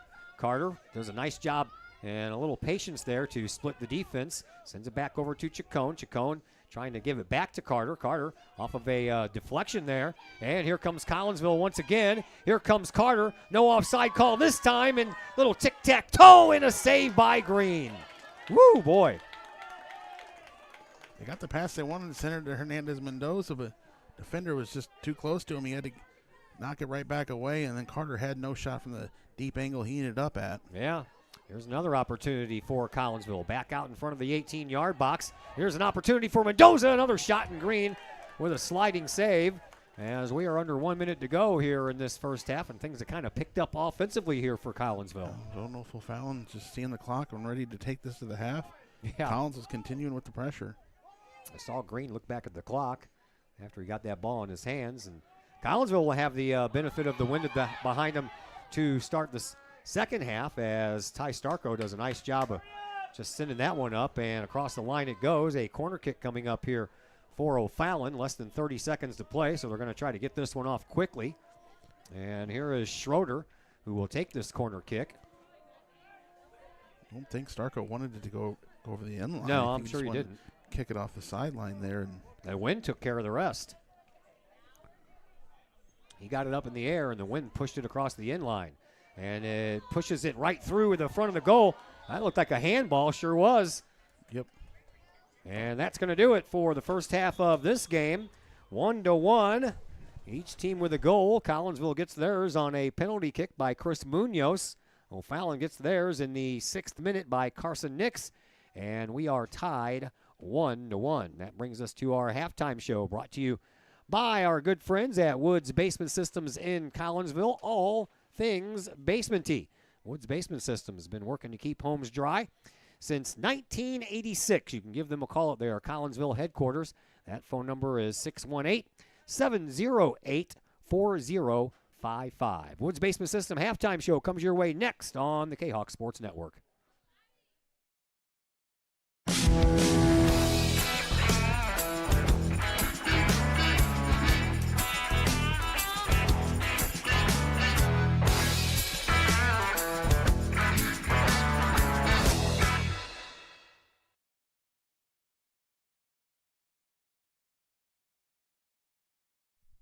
Lakeside Roofing in Collinsville. Let the professionals at Lakeside Roofing protect your most important investment, your home or business. Have the elements taken a toll on your roof system? Notice a leaking roof? Maybe it's time for a free roof inspection. Regular maintenance can extend the life of your roofing system by 10 years or more. Lakeside Roofing is your winning team for commercial and residential roofing systems. Lakeside All-Star professionals have installed, repaired, and maintained hundreds of roofs on both sides of the river. Call Lakeside Roofing today at 618-344-2800 in Collinsville or 314-241-5253 or online at lakesideroofing.com. Choose experience, choose Lakeside. First National Bank of Waterloo, with over 100 years serving the Metro East. Visit First National Bank of Waterloo at their Maryville and Collinsville locations, and now in Marissa, St. Laborie, and New Athens for all of your banking, mortgage, and lending needs with super low closing costs and low construction loan rates. When you need a loan, call the Collinsville team at First National Bank of Waterloo at 618-345-1121 or visit their Maryville or Collinsville locations or online at fnbwaterloo.bank. Visit First National Bank of Waterloo, member FDIC, equal housing lender. Mike's Automotive in Collinsville is a T3 certified tire dealer and so much more. Sure, Mike's Automotive has tires. They can also help with making sure your entire vehicle is road ready, from belts and hoses to preventative maintenance like oil changes and tire rotation. Plus a lot more than that. Mike's Automotive has 3 locations to choose from. Mike's Automotive in St. Louis and Millstadt, and Mike's Automotive in Collinsville at 1150 St. Louis Road, just blocks from the high school. Or call Mike's Automotive at 618-345-0611. Mike's Automotive in Collinsville. Got vinyl? Rich's Record Emporium in Uptown Collinsville can take care of all of your vinyl needs and more. You can peruse through thousands of records, from country to hard-to-find jazz, and classic rock is always in stock at Rich's Record Emporium. Used vinyl, new vinyl, and hard-to-find vinyl. Don't forget to check out the audio room at Rich's, where you can check out the latest in audio gear, from new top-of-the-line speakers to turntables and receivers, plus all of the accessories. Rich's has t-shirts, record cleaners, turntable needles, wall art, and so much more. If you can't find what you're looking for at Rich's, they will do their best to find it for you. Don't forget to mention seeing this ad on the Kahok Sports Network for a 10% discount at checkout. Rich's Record Emporium, 131 West Main Street in Collinsville, or call 618-795-1333 or online at richesrecordemporium.com. Herald Square and Cold Herald, 2 great additions to the Collinsville landscape. Next to the Old Herald Brewery and Distillery, Herald Square is a new outdoor multi-use event space in Collinsville. Concerts, fun and games, farmer markets, and so much more. Herald Square, a great space for Collinsville's future. And, just off the square's turf, Cold Herald, old-fashioned scooped ice cream gelato, house-made recipes, and premium-sourced product. If you're over 21, ask about the good stuff at Cold Herald. Watch Collinsville grow. Herald Square and Cold Herald, 2 great new additions, only in Collinsville, Illinois. The Collinsville Area Community Foundation is our community's charitable foundation. We connect people, support programs, and guide resources to help our community thrive. Our board is made up of local leaders that donate their time and expertise to identify opportunities for long-term community impact in and around Collinsville. Find out more about scholarships, grants, and ways to give back to the city we love by visiting collinsvillefoundation.com.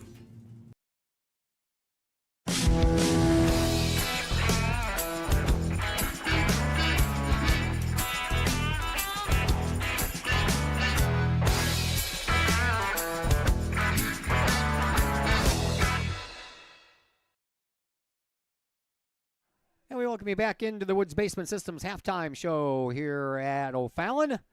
And at halftime, it is a 1-1 game here between Collinsville and O'Fallon. O'Fallon got on the board first right at the 6-minute mark when Carson Nix had a ball popped up and it ended up going over Braden Hinson. And then Nix just had to run into the 18-yard box untouched and used his head to put it in the back of the net. And O'Fallon led 1-0. It stayed that way until about 10.5 minutes left to go when Juan Carlos Doria got pulled down inside of the 18-yard box as Collinsville was trying to go to tie it up. That was a penalty kick called, and Chris Munoz made it count.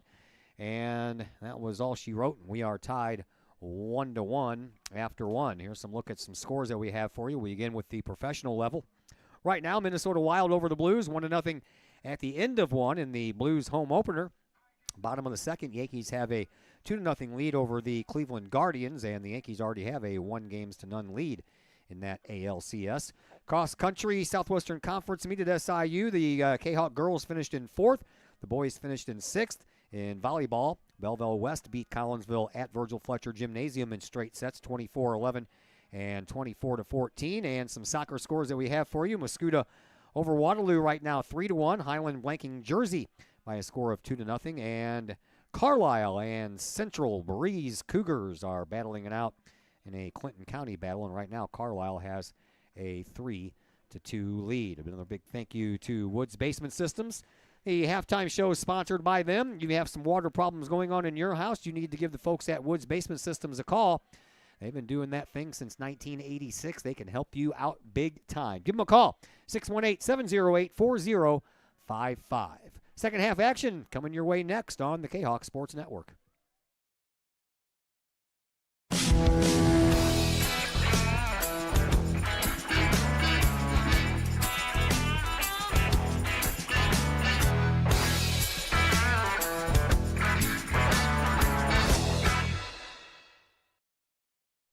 Looking for a great place to watch the game with your crew? Look no further than the Lucky Fox Sports Bar in Uptown Collinsville.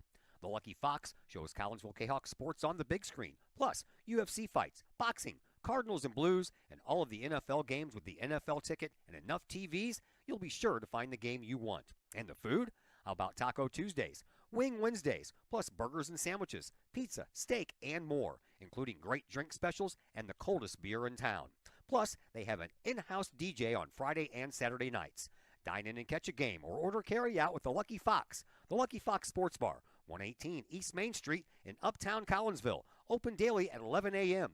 Check out the Lucky Fox Facebook page for daily specials. The Lucky Fox, 618-223-1948. VFW Post 1117 in Caseyville is one of the area's longest-running VFW posts. VFW Post 1117 in Caseyville is your place to meet and join other area veterans. Plus, VFW Post 1117 in Caseyville offers all kinds of activities to help our veterans, as well as engaging the public with fun, food, fellowship, and a great time for great causes. Blood drives, fundraisers, raffles, and a Queen of Hearts drawing every Wednesday night. Plus, VFW Post 1117 in Caseyville has event space for your parties, celebrations, and other get-togethers. For more information, check out the VFW Post 1117's Facebook page or call the Caseyville VFW at 618-344-9878. Looking for a new place to catch the game with cold drinks and great food? Look no further than 1101 Bar and Grill in Caseyville. 1101 Bar and Grill features pizza, burgers, wraps, and salads, plus 7 large screen TVs to catch the latest Kahawk games and all the pro sports across the spectrum, plus all the college football and basketball you can handle. 1101 Bar and Grill in Caseyville, 1101 Caseyville Road, right across the street from Kahawk Stadium. Call 1101 Bar and Grill for carryout orders at 618-223-1332. Got questions about Medicare? If you're approaching the age of 65, the answer to that question is a resounding yes. Bill Holton is a former Collinsville Raider and Kahawk football player and is now an independent broker with Senior Health Plans, and he can answer all of those tough questions when it comes to Medicare. Which plan, which part, what's covered, and what's not. If you're approaching the age of Medicare and need those questions answered, let Bill Holton get you those answers. Bill Holton with Senior Health Plans. Call him today at 618-978-2306 or email Bill Holton at william.holton@yahoo.com.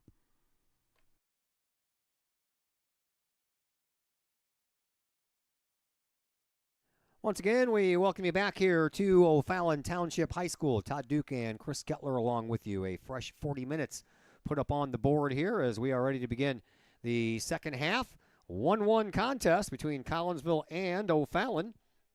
And Chris Kettler, thoughts about the first half? Nice to get the answer after giving up the early goal. Kahawks really forced the issue there a lot of times against O'Fallon. Sitting the guy in the box there, and Doria went down, and Munoz knocked down the PK. Now we'll see the Kahawks can't do better here in the second half with the wind at their back. Yeah. Seems like they got a lot of speed out there, so we'll see how these teams come out here after the halftime, and as the game moves along here, you might get a little more tired legs. Yeah. O'Fallon with possession of the ball to begin the second half. We are underway. And O'Fallon now attacking the goal to your left. That is occupied by Robbie Henson. He has to make a save right off the bat. And that ball goes off of him and across the end line. So O'Fallon doesn't waste any time getting a shot on goal. Collinsville out shooting O'Fallon in that first half 5-3, but all of a sudden it's 5-4. And here is corner kick number 3 on the night to tie Collinsville in the corner kick department. So each team now with 3. As soon as O'Fallon takes this corner kick, it will be. It's on the way, and the wind will push that one right out front and off of the head of Dominic Mann, and it stays out front, and a shot on goal. I think that was going to go wide anyway, but Henson didn't want to take any chances, so he covers up on it. And that's how the first minute of this second half gets underway. Action-packed first minute there, O'Fallon. Yeah. Didn't let us ease into it there. They got down there real quick and tried to make something happen. Collinsville trying to return the favor, but that was rejected, and Ecker will send the ball all the way downfield. And getting there first was Ty Starko. Starko will send it into the Kahok bench. And it'll be a goal kick, or excuse me, a throw-in for O'Fallon in front of Collinsville's bench. It stays all the way out there until Munoz tries to wrestle it away. He does, and then he got kind of intercepted there, but Carter was there. Now Munoz once again. He has a couple of defenders he has to split through. He seems like every time he touches the ball, he's got 2 or 3 guys on him. Yeah, everybody's going to really key in on him, and even more as we go in the playoffs. That ball almost went out of bounds. I think that ball had a little spin on it. Carter sends it just outside the 18-yard box, so Fallon will send it across the sideline, and Collinsville will have a throw-in right next to the corner flag.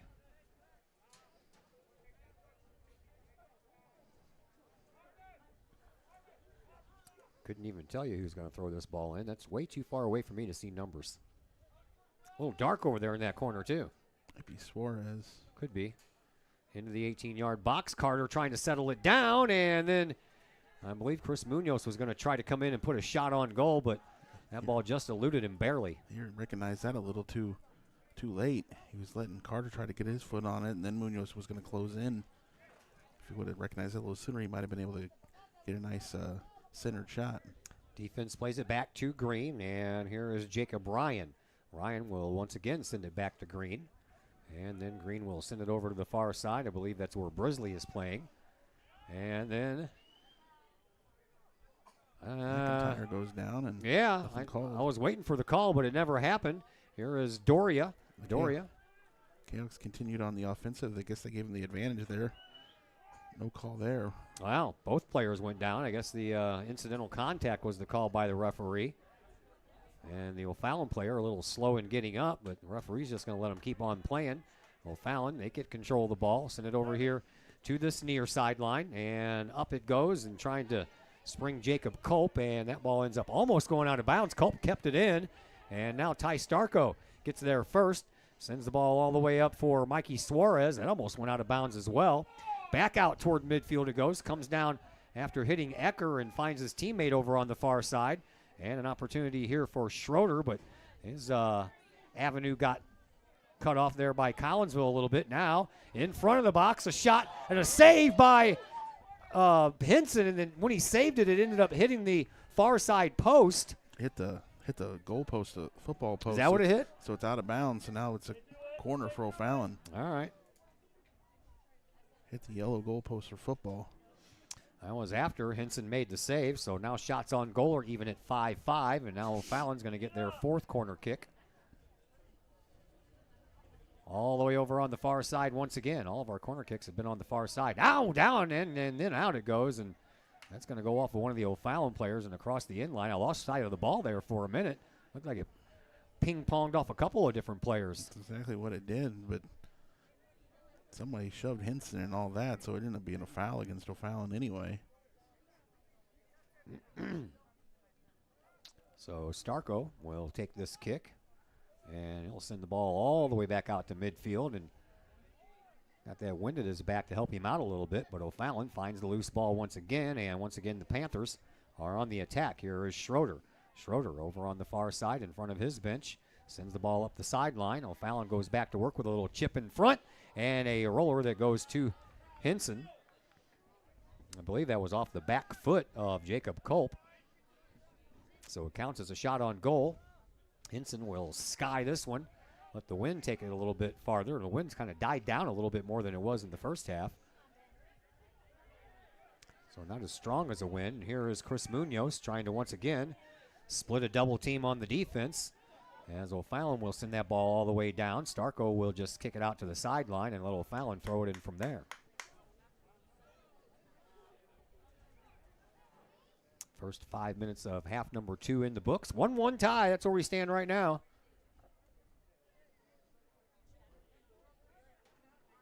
And all the way over on the far sideline, Nate Hoover is going to take care of this throw in. Everybody backs up. What is this? Hoover got cannon for arms or what? I thought he might do a flip throw, but he just ran from a far distance. Collins will use a header to get it out of there up to Hernandez Mendoza, but he lost his footing, and that allowed Ecker to come in and swoop that ball away. And now Ecker with it over on the far sideline. He gets double teamed, and up the line it goes, and O'Fallon goes back to work. Here is Brisley. Brisley overstepped the ball. Collinsville comes away with it. They've got some numbers heading in the other direction, and a little bit too far on a pass that was intended for Doria, but Hernandez Mendoza kicked that one a little too hard. Doria didn't stand a chance to catch up with that one before Green got there. Back out over to midfield here, right below our location. Here is Munoz. Munoz punches the ball down the way, and T.J. Carter trying to track it down. He gets the first touch on it, and then over on the sideline, turns the corner just outside the box. Still trying to turn that corner, and he has a little help there from Ecker trying to bother him a little bit. Comes back out to midfield for Munoz. Munoz will chip one up. That's a little putting wedge shot there. That's what my putting wedge was doing to me the other day. Played my dad 18 holes, and as usual, my dad thoroughly kicked my butt. Really? Oh, yeah, all the time. He's been golfing a lot longer than I have, and it shows. Yeah, he ended up only going 3 over par for the course. Meanwhile, yours truly went 14 over. I tried my best, but me and my pitching wedge did not get along. Usually my pitching wedge is my favorite club, but my pitching wedge did not like me. Here is Collinsville, and Chacon sends the ball up. He was trying to spring Suarez, but that's intercepted by Cometa. And then it'll be sent up into the 18-yard box, and yeah, a little away from the ball. And I'm not sure if that was a foul or not. I know the player went down, and down is Carson Nix. Second time Nix has had a little introduction to the turf, but it's going to be a O'Fallon free kick just outside the box. It's going to be about 20 yards away, offset to the right. Nix went down in the box. Yeah. Trying to get the PK call, but they're going to have it be about, 2 yards out. Yeah, the ball wasn't anywhere near the two guys that ended up going into the box. A shot that stays low right into the wall, and then Chris Munoz, and they say it was an arm ball or a handball, but the referees didn't say it was, so luckily Hinson got there to make the save on the shot by O'Fallon before any further damage can be done. Over on the far side, here is Doria. Doria trying to work himself around one defender. If he does, he's got another one sitting back there waiting for him. And now Doria over on the sideline, sends it up to Carter. Carter in front, out for Munoz, and a shot, and that one goes just a little bit too high for Chacon. Had the right idea, but just a tad too high. Just barely went over the crossbar of the football goalpost. Moved the ball well, got exactly what you wanted out of it. A nice centered shot. Chacon just didn't have it there, and Fallon gets the restart. They give it out to Nate Hoover. And then a little miss hit there, and Hernandez Mendoza, that ball ends up going across the end line. And it's going to be a goal kick restart coming up here for Robbie Green. 1-1, both goals coming in the first half. O'Fallon scored first. Collinsville got there equalizer on a penalty kick by Chris Munoz after Juan Carlos Doria was taken down inside the 18-yard box. And that's all the scoring that we have thus far. O'Fallon, they'll send the ball up. Ty Starko, he's going to track it down first, and he'll send it over across the sideline. And it'll be another throw-in for O'Fallon. He had enough time. I'm surprised he just didn't tip the ball back over to Henson. Yeah, sometimes when you're just facing the other way, you just want to go ahead and send it the way it came from there. Don't want to do anything dangerous and send it back into the box. Just get it out of there. So you're telling me that Ty Starko doesn't have eyes in the back of his head? Exactly. He also can't know if anybody from O'Fallon's just cutting down the field that he doesn't see. Throw in by Hoover. In front, comes down, and Collinsville trying to get it out of there. And I think that just hit off one of the Kahok players and took a nice leisurely roll toward Henson. So off a couple bodies and then into the Henson's hands. And Green gets a lot of that one and uses that win. Nice little back kick there, but TJ Carter wasn't ready for it. He kept on moving forward. Tell you what, if that would have been on side pass, that would have been great. Here is Carranza. And now we have a whistle. Foul coming up against O'Fallon, so Collinsville will have a free kick near midfield. Waited a little bit before they called that one. The Chaos continued to control the ball, but all the play was going backwards, so they eventually made the call. Oh, an opportunity there for Hernandez Mendoza, but just before he could get there, Robbie Green came out and snagged that ball out of midair. Out to midfield, just underneath our location.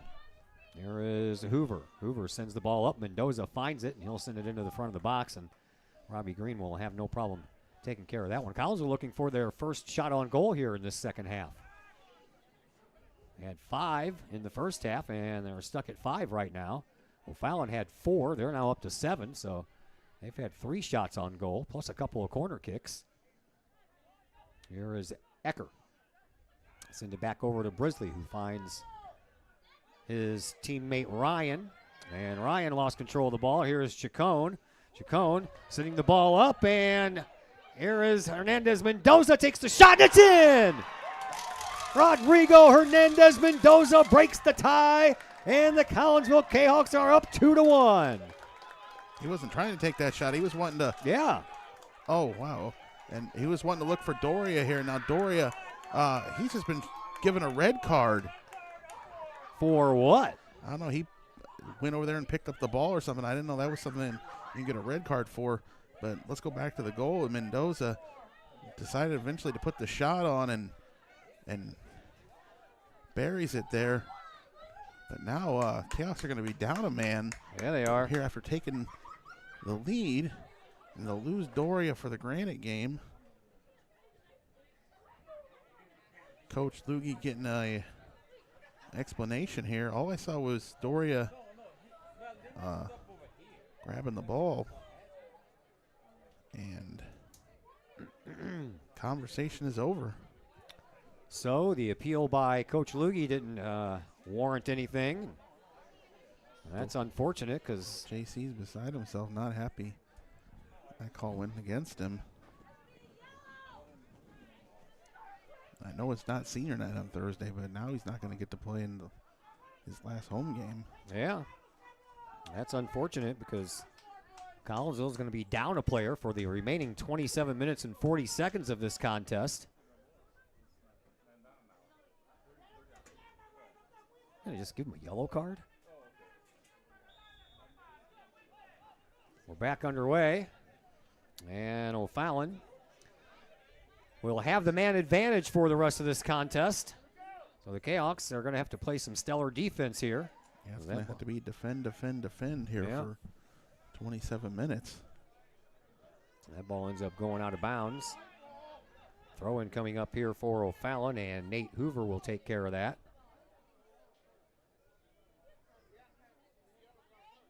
And I'm surprised that went right to a red card.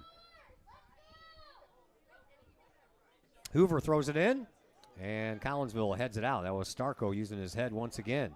Kahawks trying to bring it up. Now it's Vince Palmasano.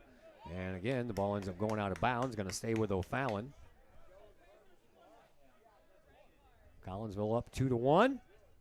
And another whistle as Chacon will get called for a foul this time. So a free kick from just outside of the 18-yard box coming up here for O'Fallon.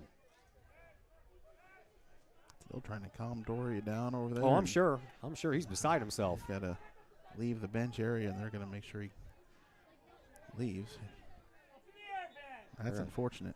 They're going to have to before they end up getting another card thrown their way for not listening to him. And there's a chance for O'Fallon off the back of the foot. And there's a chance by Ecker. And then it goes in. I think the flag went up. Oh, no. No. What's he pointing at? I don't know. Kahok's ball was ping-ponging all around there, and Collins wasn't able to clear it. I thought saw the flag go up. Collins won some kind of call. Now that lead only lasts about a minute and a half. Yeah, that goal scored by Harry Schroeder, his team leading 13th of the year.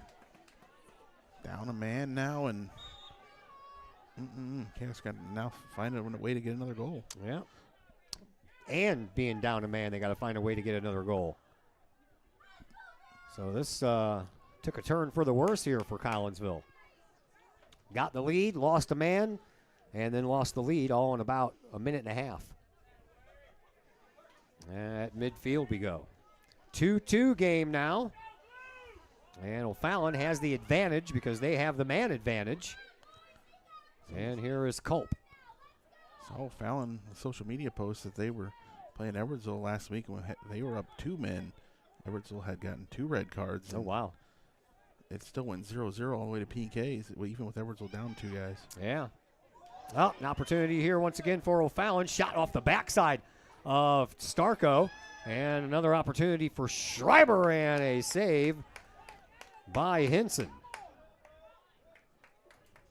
Hasn't taken O'Fallon a long time to bring the pressure here with this man advantage. 1 goal and then another fine opportunity a minute later. Yeah. All in about 1 minute and 20 seconds. Here is Schreiber. Schreiber sends the ball over to Hoover, and Hoover sends it to the sideline for Ado. And that ball ends up going out of bounds. It's going to belong to Collinsville. Throw in coming up here by Mikey Suarez. Sends it down the line, trying to spring Palmisano. That ball goes off of one of the O'Fallon players' heads, and Collinsville will have another throw in here. And once again, it's going to be Suarez to take it.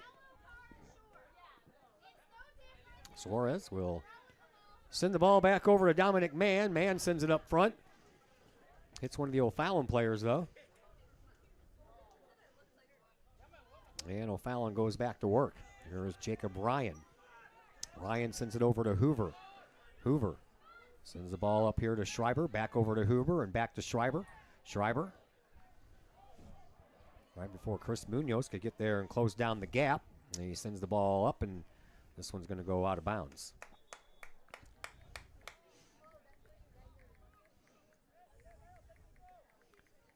So another throw-in coming up here for O'Fallon over on the far side.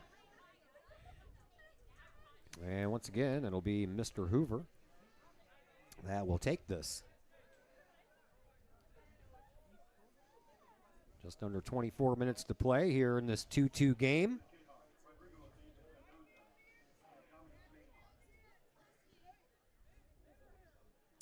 Minnesota now has a 2-0 lead on the Blues. Come on, Blues. They have to fight back once again. They've been doing a pretty good job of that so far this year in their 3 road games. That ball ends up going across the end line, and goal kick restart coming up here for Hinson. Nope, did they change their mind? Yeah, signal corner. Oh. Looked like he first signaled it was going to be a goal kick restart, but I don't know what happened there. They changed their mind. This is going to be the 10th corner kick of this game for O'Fallon. Or, excuse me, 5th.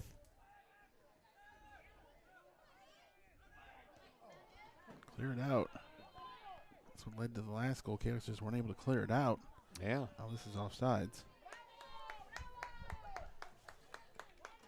The only shot on goal for Collinsville here in the second half ended up being a score by Rodrigo Hernandez Mendoza.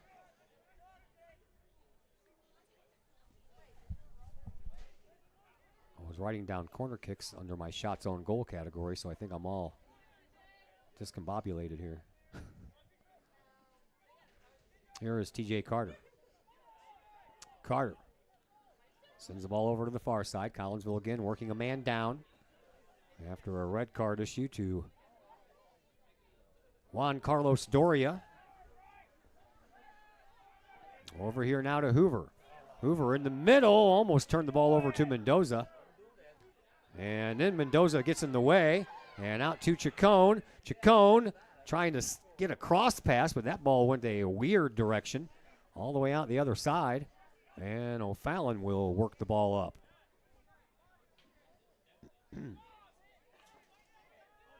Off of Schreiber. Schreiber then continues through midfield, gets bounced around there off a couple of Kahok players, but stays on his feet. Now over onto the far side sideline. Brisley brings the ball up. And a cross by O'Fallon, headed out of there by Dominic Mann, but still staying with it is Schroeder. Schroeder now just outside of the 18-yard box, looking for a little room to move, and he's about to be double teamed, so he'll send it up the line to one of his defensemen, and that is Colby Clannon. And then the ball ends up going out of bounds. And substitutions going on. Collinsville brings in one. O'Fallon brings in two. And O'Fallon's really finding that extra space to move the ball along. Kahok's down a man. They're finding a lot of space to move through here on the offensive zone. 20 minutes, 45 seconds left to play here in this first half. 20-40. They lost their clock here for a minute, so they're kind of depending on me to tell them how much time is left on the clock. Here is Green. He'll send it back down to Ryan. Ryan up the sideline it goes for Hubler Marty. And Marty sends the ball up, but looks like Starko is going to get there first. And they're going to ask the clock to be stopped now. The clock reads 22. Yeah. 19:10. I'm even off that.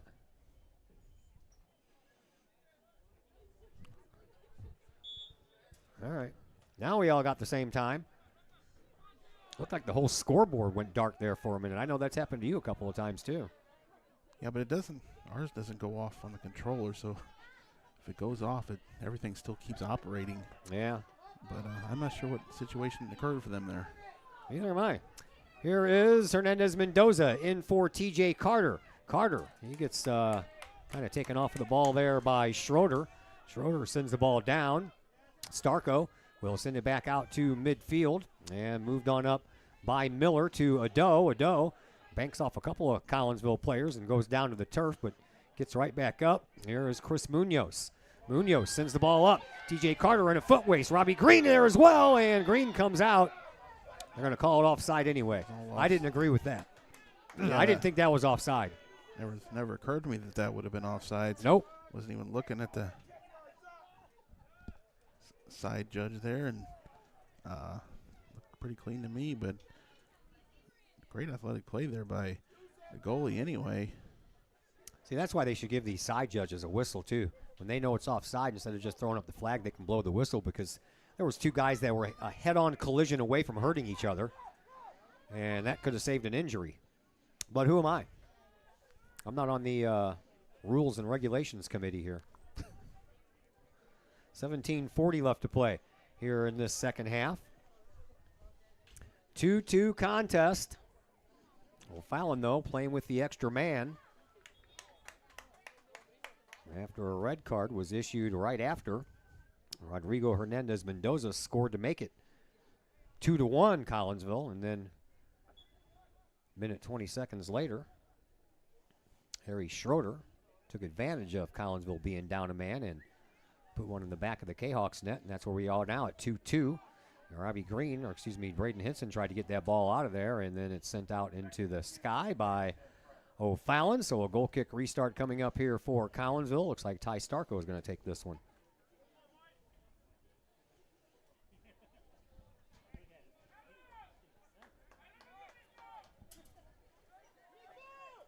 Into the night it goes.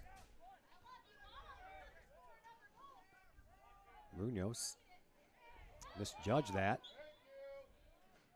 And a foul at midfield. Carter will gets taken down. Yep, Collinsville will get a free kick out of it. Do a kind of offensive push. Collinsville can get here down a man. Got the wind at our back here, so that ball should travel pretty much into the front of the box. It does. Off of a head. Comes down. Mikey Suarez tries a crossing pass, but got too much underneath it and popped it up, and then the wind pushed it the rest of the way out of bounds. That was that wind. He's just trying to find a way to get it in the box there or something. Maybe get to Carter or Rodrigo. We have 16 minutes left to play here in this second half. We are tied at 2.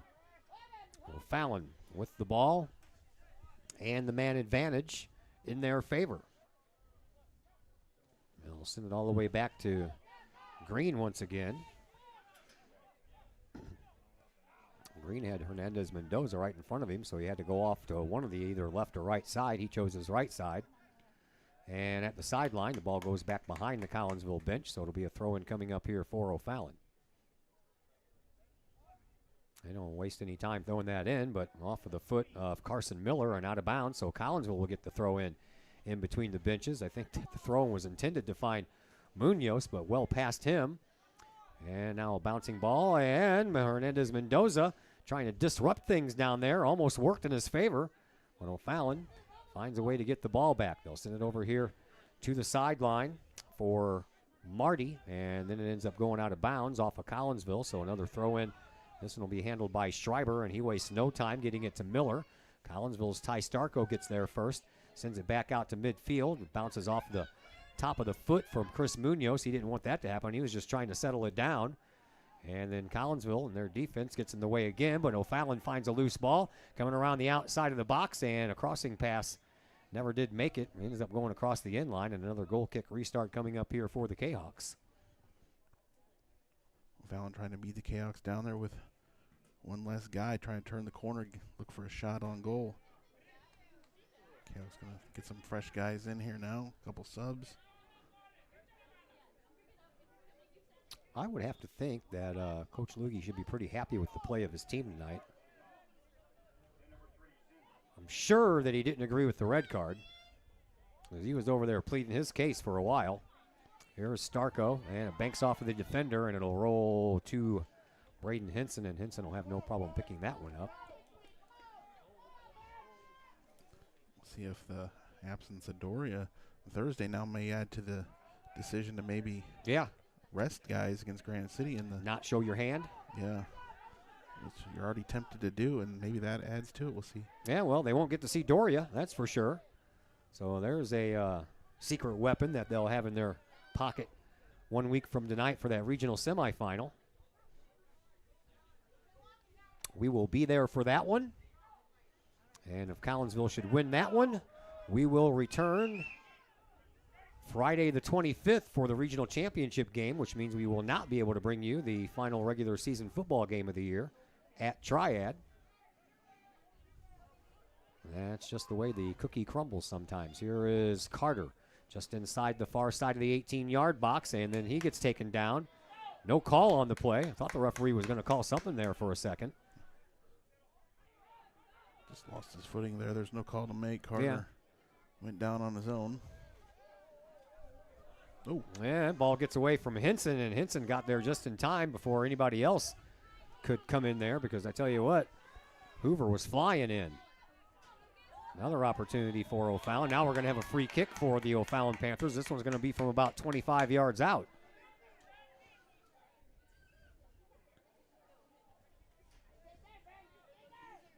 Carranza taking him down there, and Fallon with a great opportunity here from about 30 yards out. I will be sure to ask Sydney Carroll if she knows why Doria was issued that red card. Yeah, she'll have more insight on it. Yeah, because I have no idea. Do from up here. Here's a shot and a one-hopper right to Henson. Lucky it didn't take a last-second bounce up over his head. He fell to his knees. So Henson with the save, and he'll send the ball out into the night sky. All the way down and past Vince Palmisano, who tried to get ahead on it. Defense takes over for O'Fallon. They try to work it up to the offense, and they get past midfield to do just that. As Wilkinson tried to disrupt that flow, but couldn't. And now Munoz does. Munoz trying to split the defense and does so, but can't control the ball in the process, and ends up going into the O'Fallon bench. We are approaching 11 minutes left to play here in this second half. 2-2 game. So O'Fallon was able to take advantage of Collinsville being down a man about 80 seconds after Collinsville scored to take the lead, but they have since not been able to take advantage of that. They've had a couple of shots on goal, but that's about it. Out at the midfielders area, pop back in right in front of the box for O'Fallon, and it comes out for Schreiber. Schreiber couldn't control it. Collinsville finally found it. Carranza will kick it back out to midfield, and the K-Hawks trying to work the ball up. And here is Palmisano. Forgot to take the ball with him. And Chacon at midfield trying to get there first after he lost the ball, but couldn't do so. And now Schroeder will just go ahead and send it back to Robbie Green. Green sends it out over on the far side to Brisley. Brisley will send it back to Green once again. Green sends the ball over here to this near side. And Jacob Ryan will send the ball up to Marty. Hubler Marty sends it up, but Mikey Suarez is there with the interception. Sends it back down into his offensive zone, but no one home to continue that progress. And back over to the far sideline it goes. We are back into single digits as far as time goes. A little less than 10 minutes to go here in this second half. 2-2 contest. O'Fallon on the move. Just outside the 18-yard box, trying a crossing pass. That one never made it very far, and then Suarez finds it. He'll send it to Chacon. Chacon will send it back out front for Ecker for O'Fallon. Ecker over to his teammate on the far side sideline. Back up outside the box to Culp. Culp looking for a little help, and that one is going to go off of the shins of one of the Collinsville players, and it'll be another corner kick coming up here for O'Fallon. It'll be their 7th.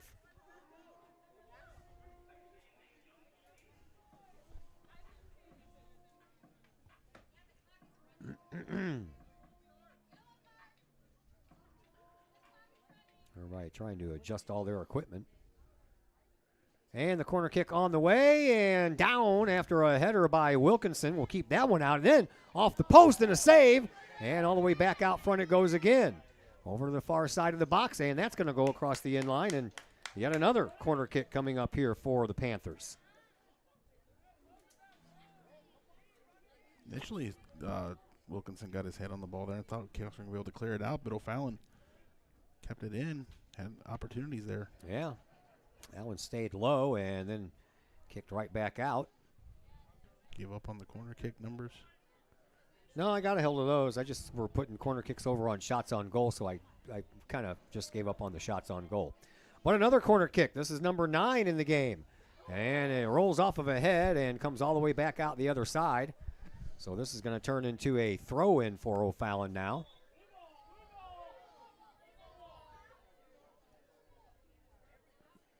Still O'Fallon's ball down here. And yeah, Mikey Suarez thought it was ours. Excuse me. Canucks still looking to clear this out. Yep, Suarez sends it across the sideline once again. I'll tell you what, if this game ends up staying tied 2-2 and we go to overtime, I think that would be a win-win there for Collinsville being down a player. Kind of, but then you're forced into another 20 minutes. Yep. Down a man. Makes the task even harder, even if you can get a goal in the overtime period. Yep.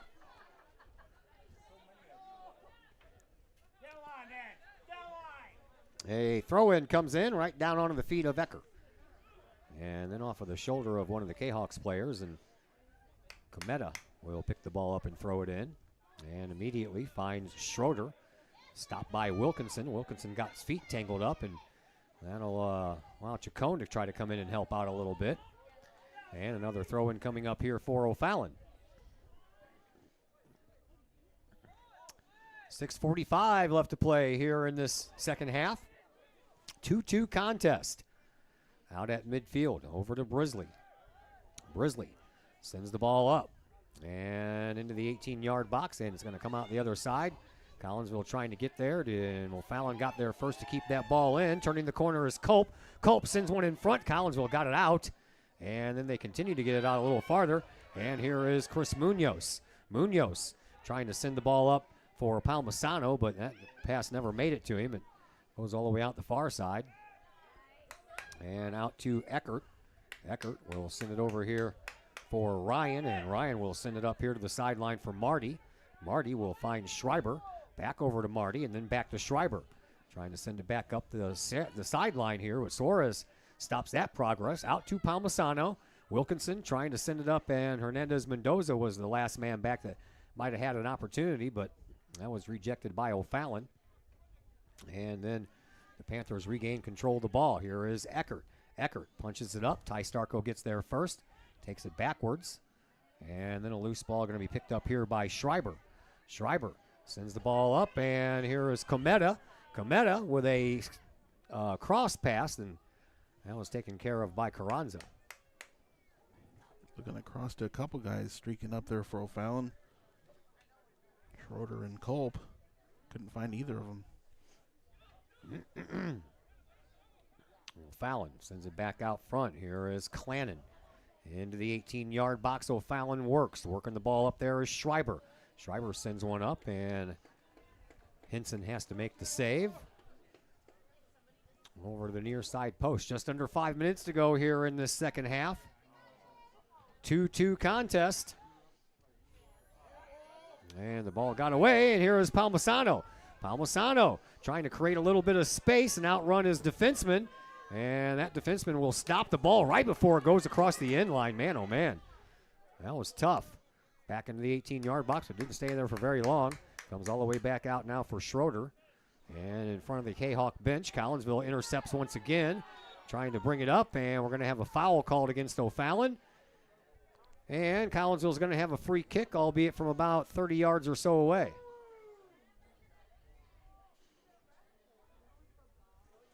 That is Munoz. Yeah, Munoz going to take this. This might be Collinsville's best opportunity here to get one here late in this half and try to get one here. Not go to overtime. Munoz strikes it into the front of the 18-yard box off of Ecker's head and back out, and then they'll send it all the way back out toward midfield. Carranza there trying to corral the ball, but he couldn't. And it'll get down there past the Collinsville defense, but the defense will take care of it and send it over here to this near side sideline, and it'll be a throw-in coming up here for Hubler Marty. TJ Carter wants to check back into this game. He's been over there for a while trying to get back in. Eckert sends the ball up to McNamara. McNamara in the game for the first time tonight. First time I've called his name anyway. Here is Munoz for Collinsville. Send the ball up. That's off of the chest of Ryan, though, just as Palmisano was trying to make his move toward the net. And O'Fallon gets the ball back. We approach 3 minutes left to play here in this second half. Loose ball taken care of there by O'Fallon. Almost went out of bounds. Nice job keeping that in by Marty. Marty will send the ball over to Cometa. And Cometa, I think I just kind of thought he was McNamara. They don't have a number 7. They do on their roster, but I don't think so on the... Went off the body of some Collins players. O'Fallon maybe wanted a handball called in the box.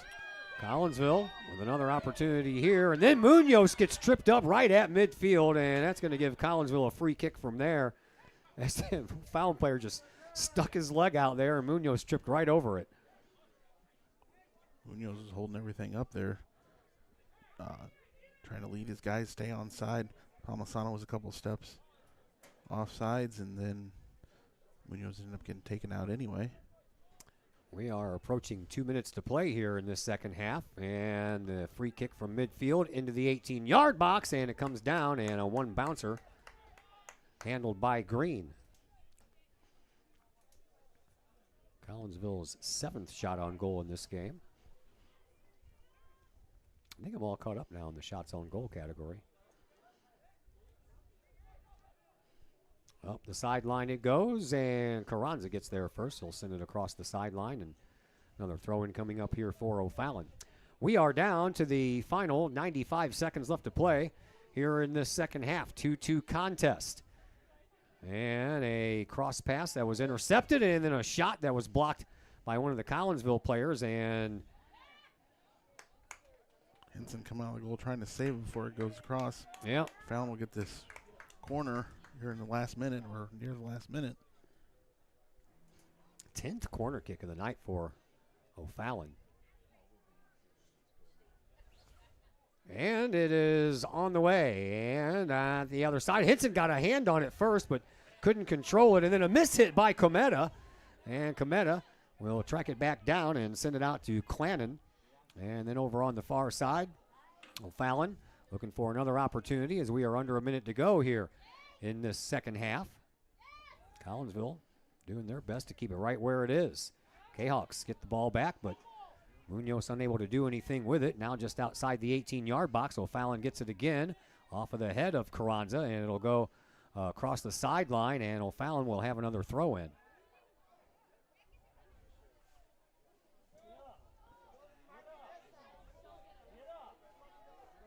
Throw in coming from the far side. O'Fallon, one of their players, is having a hard time getting up. Comes into the 18-yard box, and Collinsville will send it back out. And then it'll go back out to midfield. It looks like we're going to overtime here, Kettler. Yep, 20 more minutes. Task gets a little tougher for the Kahawks. They do get it to overtime.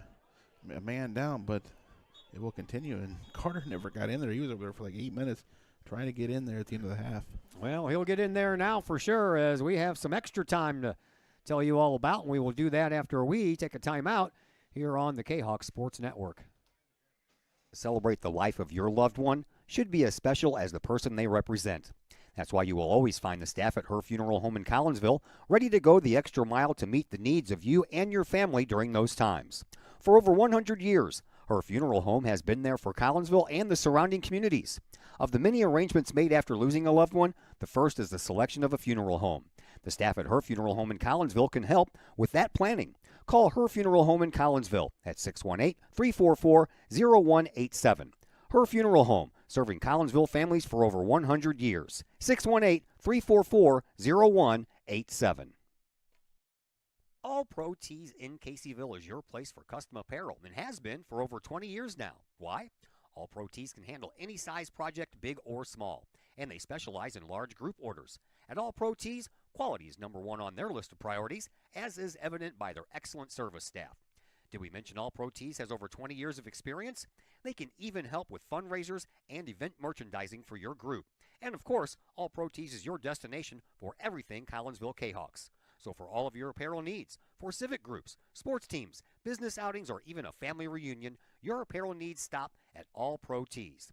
All Pro Tees in Caseyville at 2240 South Morrison Avenue. Online at allprotees.com. Right across the street from Kahawk Stadium. All Pro Tees, 618-344-2200.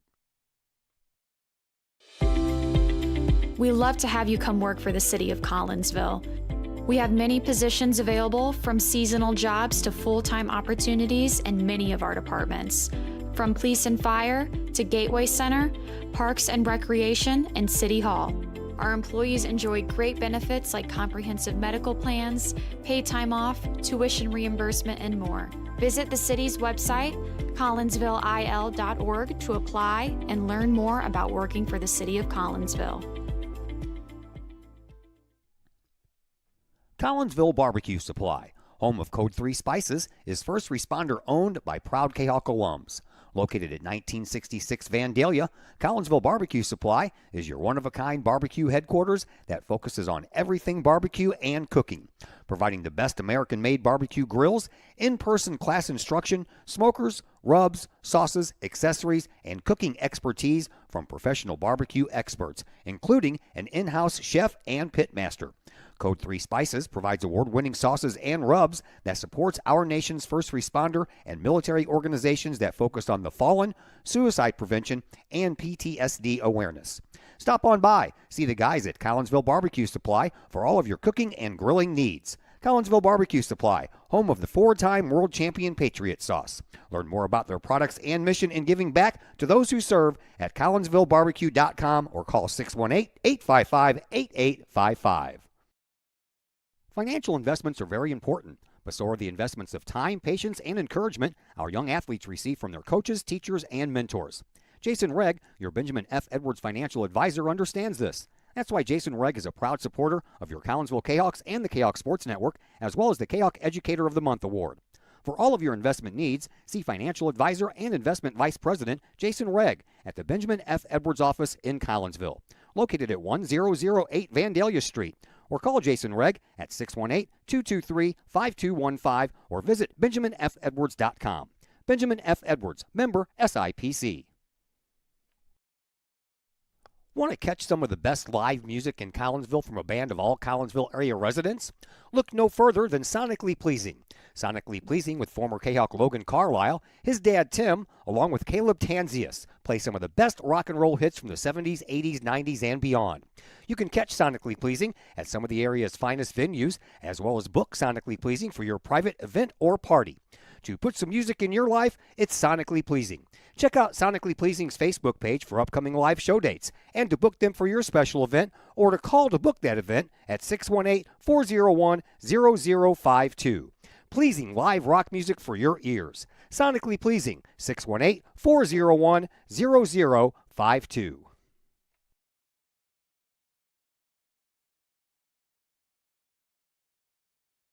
Once again, we welcome you back to O'Fallon Township High School here. Todd Duke, Chris Kettler along with you. We are going to overtime. 2 10-minute overtime periods, and there is no golden goal.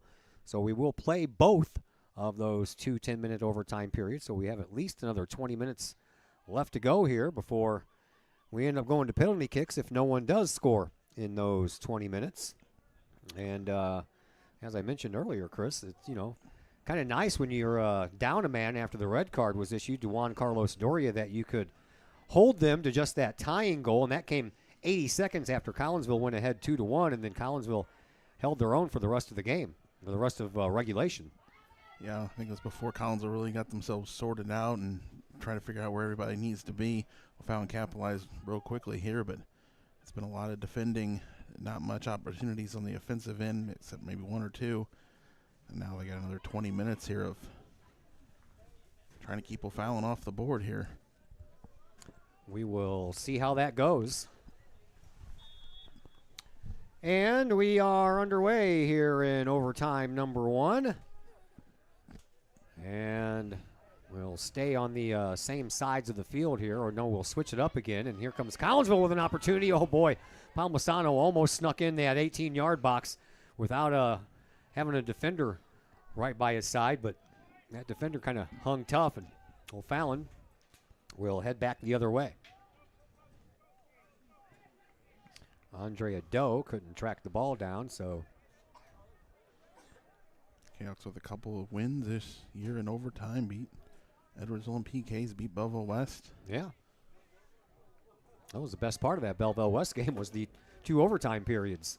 After 2 very early goals, but one by each team, and everything else happened in the overtime.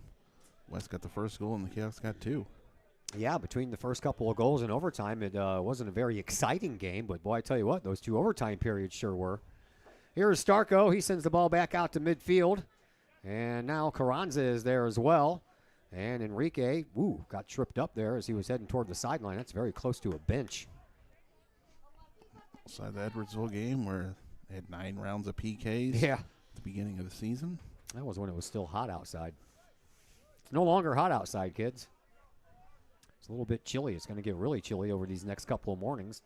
Got frost and freeze warnings all around the St. Louis area. Here comes Collinsville with an opportunity, and a crossing pass never made it to its intended target. You had Palmisano and TJ Carter coming up the middle, but it never made it to him. Carranza trying to wrestle that ball away from Schreiber, but Schreiber will send it down, and Collinsville will get there first, but it takes a weird bounce and ends up going across the sideline here, so it'll be a throw-in coming up here for O'Fallon. And Ian Dew is into the game for the first time. He'll leave the ball there for Hubler Marty. And he throws the ball into Dew, back over to Marty. Marty sends it up to Ecker. And Ecker got disrupted on that play by Wilkinson. Wilkinson will send it back across the sideline once again. So another Throw in coming up here for O'Fallon. And this time, it will not be Hubler Marty that will take this throw in, as Hoover will come all the way from the other side of the field and take it. He's been taking them throw-ins from the other side. Here gets a real long running start. So Hoover comes across the field, blowing into his hands, trying to keep his hands warm. That ball comes out, and Carranza will send it off to the other side, so I imagine Hoover will go back over to where he is usually stationed, and he'll do another throw-in. This will be a more dangerous one. He might be able to get this one right in the box. Wind has died down just a little bit, but the streamers on top of the football goalposts are still moving from the north. And the flags on the field have some good movement. That one's thrown in and well outside the far side post, and Collinsville sends it right back out. Good luck tracking that one down. I think that one went over the fence. Excuse me. Corner. Didn't see it go out that way. No. I did not either. Must have been the wind, chopped it down, and corner kick coming up here for O'Fallon. And that one is into the net. No one touched it. And O'Fallon has regained the lead. Got in that high near corner from our side. Stayed up there and put it in right off the corner. That again is Harry Schroeder. He scored the goal to tie it up. That was a great shot from the corner. You're not kidding. Got a little help from the wind there to knock that back down, and Hinson had to get all the way to that top corner. Couldn't get high enough. Fallon with the lead here.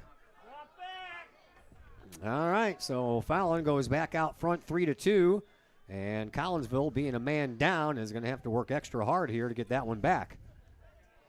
Collinsville had some early chances here in this first overtime. Here's another opportunity. TJ Carter trying to track that ball down and goes in between his legs a couple of times. Now Palmisano with it. Palmisano with a shot. That goes wide over here on the near side. And the Kahawks almost got it down there for an equalizer chance. Player down, and they're going to stop play here. That is the gentleman who scored the last two goals, Harry Schroeder. Their clock has 5:38. I don't know the big discrepancy. Yeah, well, I probably forgot to start the clock again. So we'll let it run here while Schroeder gets dealt with. He'll get up real quick here.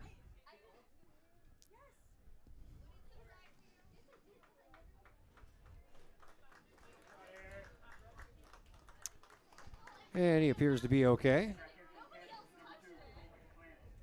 Glannon will come in and take his place.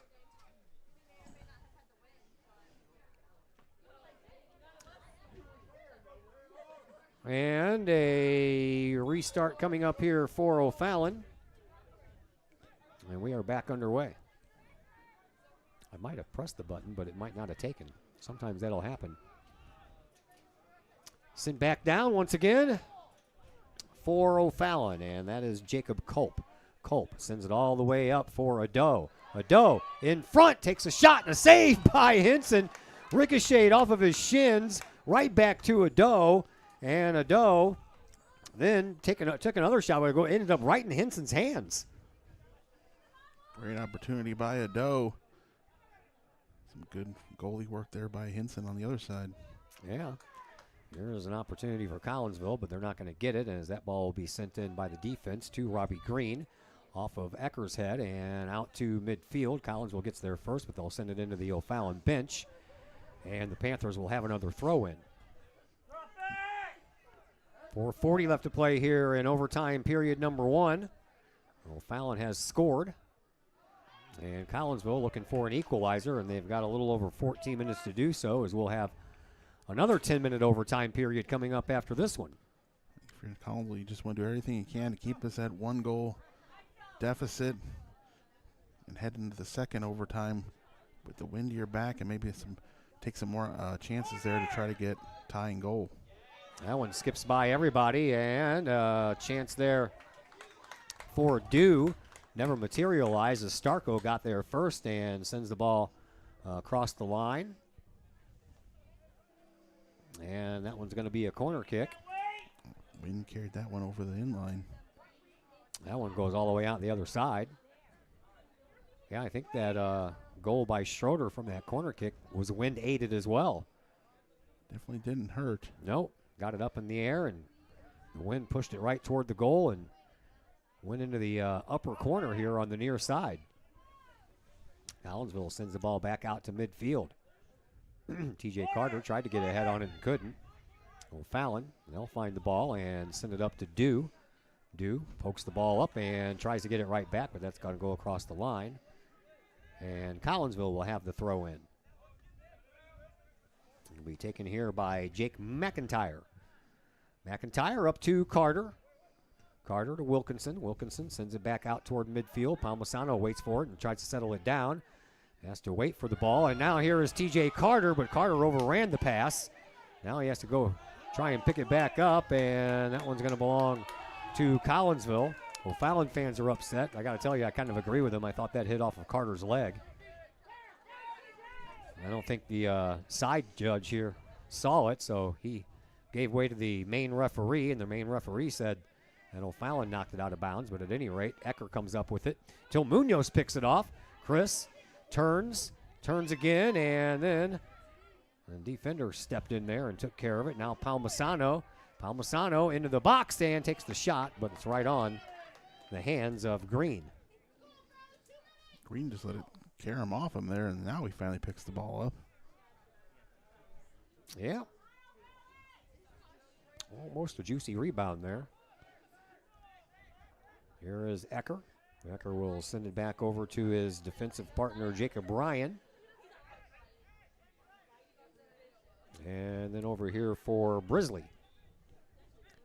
Brisley finds Marty, back to Brisley, and then Brisley pops it over, and header by Wilkinson will stop that movement. Carter tried to get there and keep it going forward on the offensive side of things, and now Henson will come out and send the ball back out to midfield.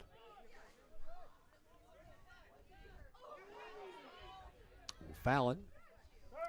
You know what they're looking for? They're looking for one to put this game away. Collinsville needs one to tie it back up. Wilkinson sends the ball back down to the offensive side, but no one home for Collinsville, and Brisley will just tap that back over to Green. 1:15 left to play here in this first overtime period. O'Fallon has scored, and they have the 3-2 lead, but we have another overtime period to play after this one. Here is Dew once again, just outside the 18-yard box. Cross pass, and try was Jacob Culp, but Culp had that one click off of his foot the wrong way, and it goes straight up into the air and over the back of the goal. Under a minute to go here in overtime period number 1. Starko. Hunterbrinker coming in now. I don't know if he's been in the whole I game. haven't seen him in there. O'Fallon intercepts the ball from Collinsville as the Kahawks sent it back out. And then up front, Wilkinson gets a hold of it, sends it back down once again. Green is well out of goal, and he'll pop the ball up over here onto this near side sideline for Marty. Marty finds Ecker. Ecker back over to Marty. And up the line it goes to Dew. Dew was almost staying out of bounds when he caught that ball. Now that ball will roll, and somehow or another it stayed in bounds. Carter trying to spring the ball up to Hunterbrinker, but never got past the defense. And now the offense going back to work here, and that ball is off the backside of Culp just as the horn sounds for the end of overtime period number 1. So overtime period number 2 ready to head your way after we take another timeout here on the Kahok Sports Network. The Collinsville Daily News, the new online source for everything newsworthy in and around Collinsville. This news source is designed to be the heartbeat of the Collinsville community and is owned and operated by members that live in this area. The Collinsville Daily News generates their revenue with local support from the community in which they serve and from advertising.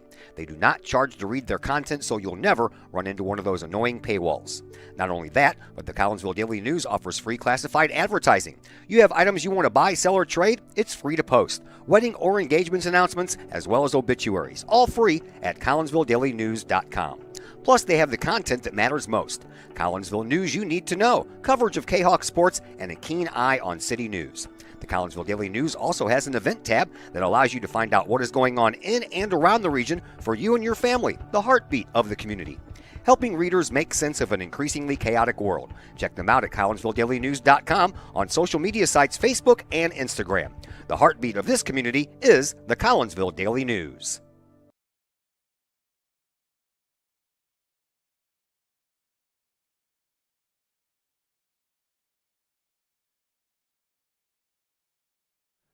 Back here at O'Fallon Township High School, Todd Duke and Chris Kettler along with you. We got a little extra soccer action for you tonight. 3-2, though, in favor of O'Fallon after overtime period number 1. Went O'Fallon's way on a corner kick goal by Harry Schroeder, who has scored 2 goals in this game tonight. So his leading goal scoring went from 12 to 14. Now the Canucks are going to have to take some chances here, try to get this tying goal. Going to be real hard, down a man. Yep, still down a man. They'll have the wind to their back, so that helps. Yep. Maybe if you can get the right play over the inline or something, maybe Canucks can kick it straight in from a corner kick themselves. Yeah. We've seen that it can be done, Mr. Kettler. Anything's possible here, and if you can get this to tied up and go to PKs, you wouldn't mind a late season match that goes to PKs, because you know you never know if you may see that in the postseason.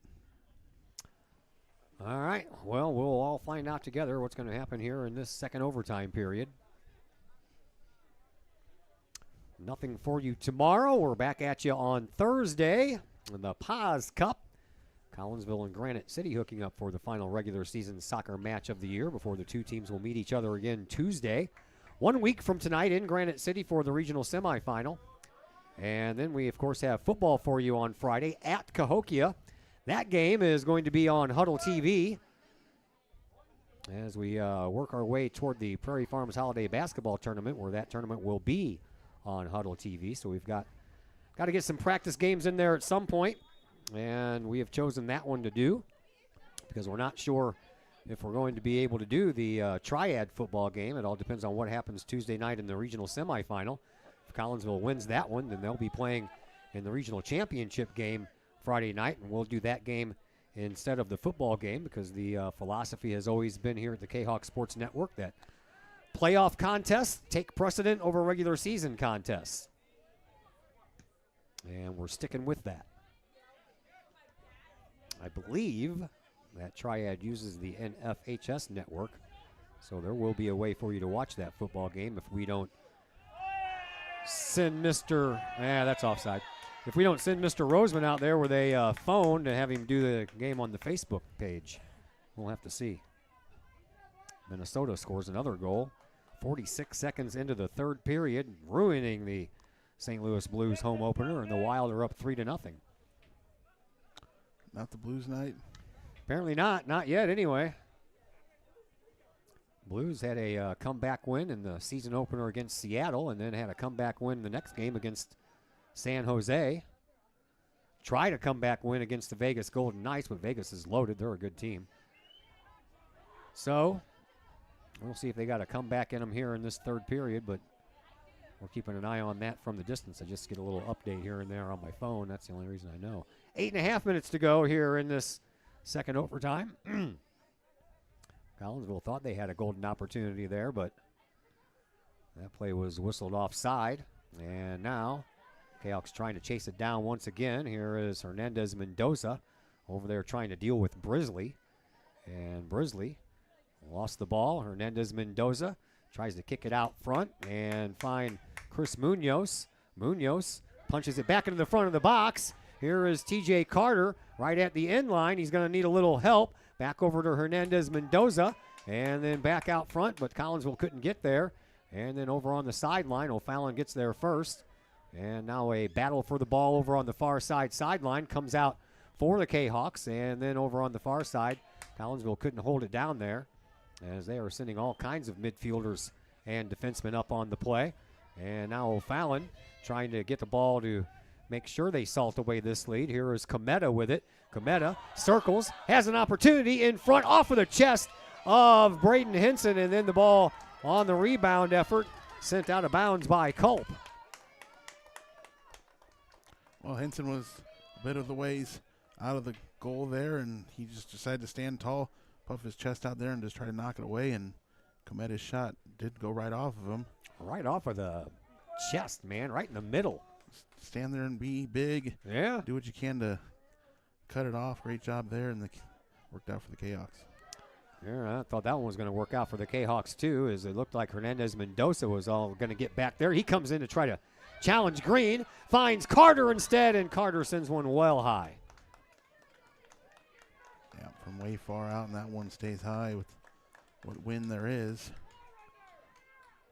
Still a bit of a wind. Flags are still moving.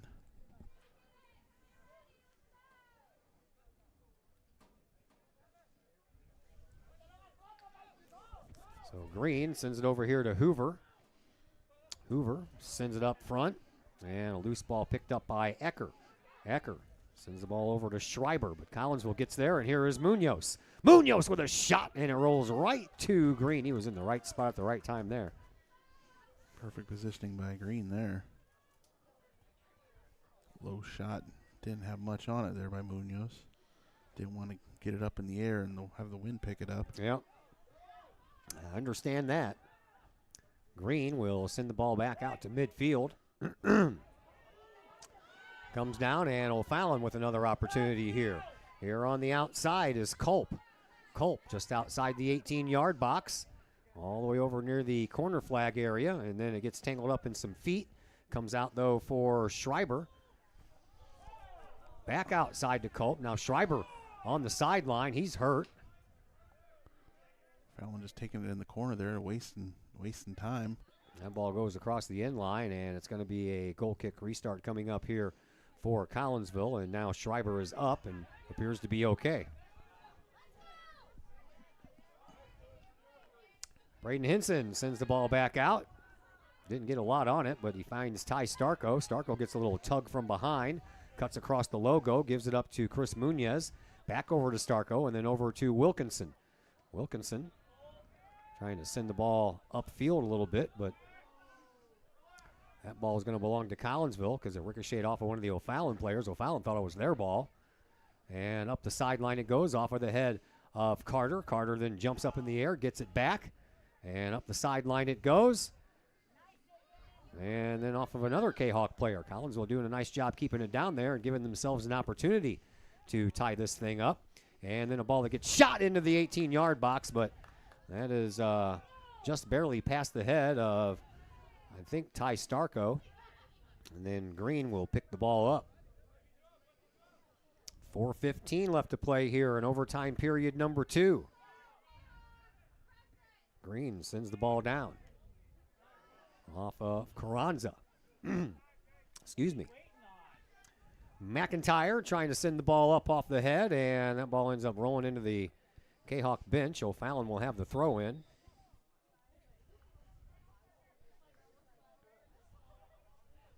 And right in between the benches, it gets sent back to O'Fallon's defense. They'll send it up. Suarez is there, and he'll send it back out to midfield, but O'Fallon is there to stop that in its tracks. And another chance for Cometa, and Carranza kicks that ball out of bounds just past the corner flag on the sideline. So another foot the other direction, that would have been another corner kick, and boy, oh boy, O'Fallon's had a lot of those. 3:20 left to play here in this second overtime. O'Fallon leads 3-2. To the other side, and oh, what a save there by Henson. Off of a header.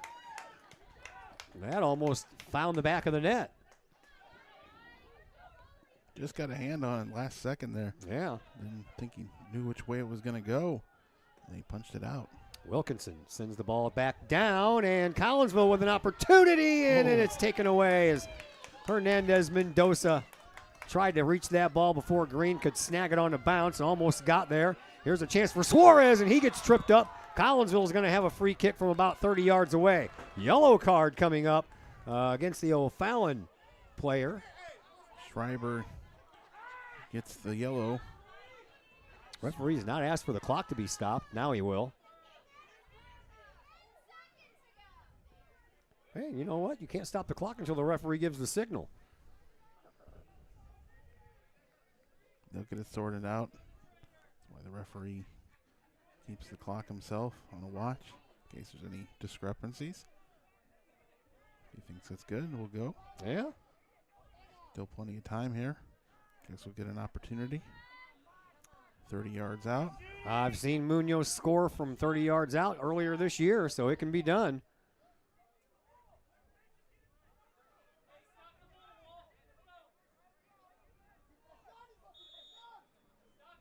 And we're back underway, and that one goes too high. Stayed high. Want to get it up all over the heads of everybody, but tough to do with that wind, too. Don't want to get it too high, and that's what happens. Yeah. Fallon player's a little hobbled, but he'll keep on going. Have been one of the last best chances for Collinsville here with only 2 minutes to go. Yeah. Oh, and then Suarez gets taken down again. This time the referee says no call. Here is Cometa. Cometa works the ball up and just flings a shot up there, and Green trying to come out and scoop it up before Culp could get there. Now, or excuse me, Henson. Henson sends it back downfield quickly, trying to give his teammates a chance to get this tie. Here is Mendoza. Mendoza in the middle takes a shot, saved by Green on a dive to his right. Mendoza got off a tough shot there, but Green extended that hand, punched it away. Collinsville will get the corner kick here. Suarez will take it. Here comes Henson, who's going to come fill in. An extra body out there. You need one because you're already down a body. And the ball on the way, and it's kicked right back, a header, right back to where it came from. Now Henson has to hurry, and a shot that's not going to make it. Henson's on the move, trying to get around and get back in goal, and he's not going to do it. And that's going to do it as Jacob Culp scores. He would just try to decide to head towards the goal, get back in his position. He might have been better off just manning up on Culp there and defending in front of him. It was a big hustle back there by Henson. Kahok took the chance and didn't work out for him here, and just under a minute to go. Fallon looks like they're going to win this by 2. Looks like it. Kahoks are not giving up. They send the ball down, trying to get another offensive opportunity, but Fallon sends it all the way back to midfield. Carranza will send the ball up and almost off of the chest there of Mendoza. And then that hits one of the Collinsville players on its way upfield, and Collinsville will send it back down, and Green will take that on a couple of hops and probably hold on to the ball as long as he can. Starko is going to come in there and force the hand, though, and comes down for Hoover. Here is Huntebrinker. Huntebrinker sends the ball back up, popped out of bounds right here at our location. And that is pretty much going to do it. We are approaching 5 seconds to go. Suarez will throw the ball back in. Guy O'Fallon is down here, but I think they're just trying to get the last couple seconds. Yep. Off. He was cramping up.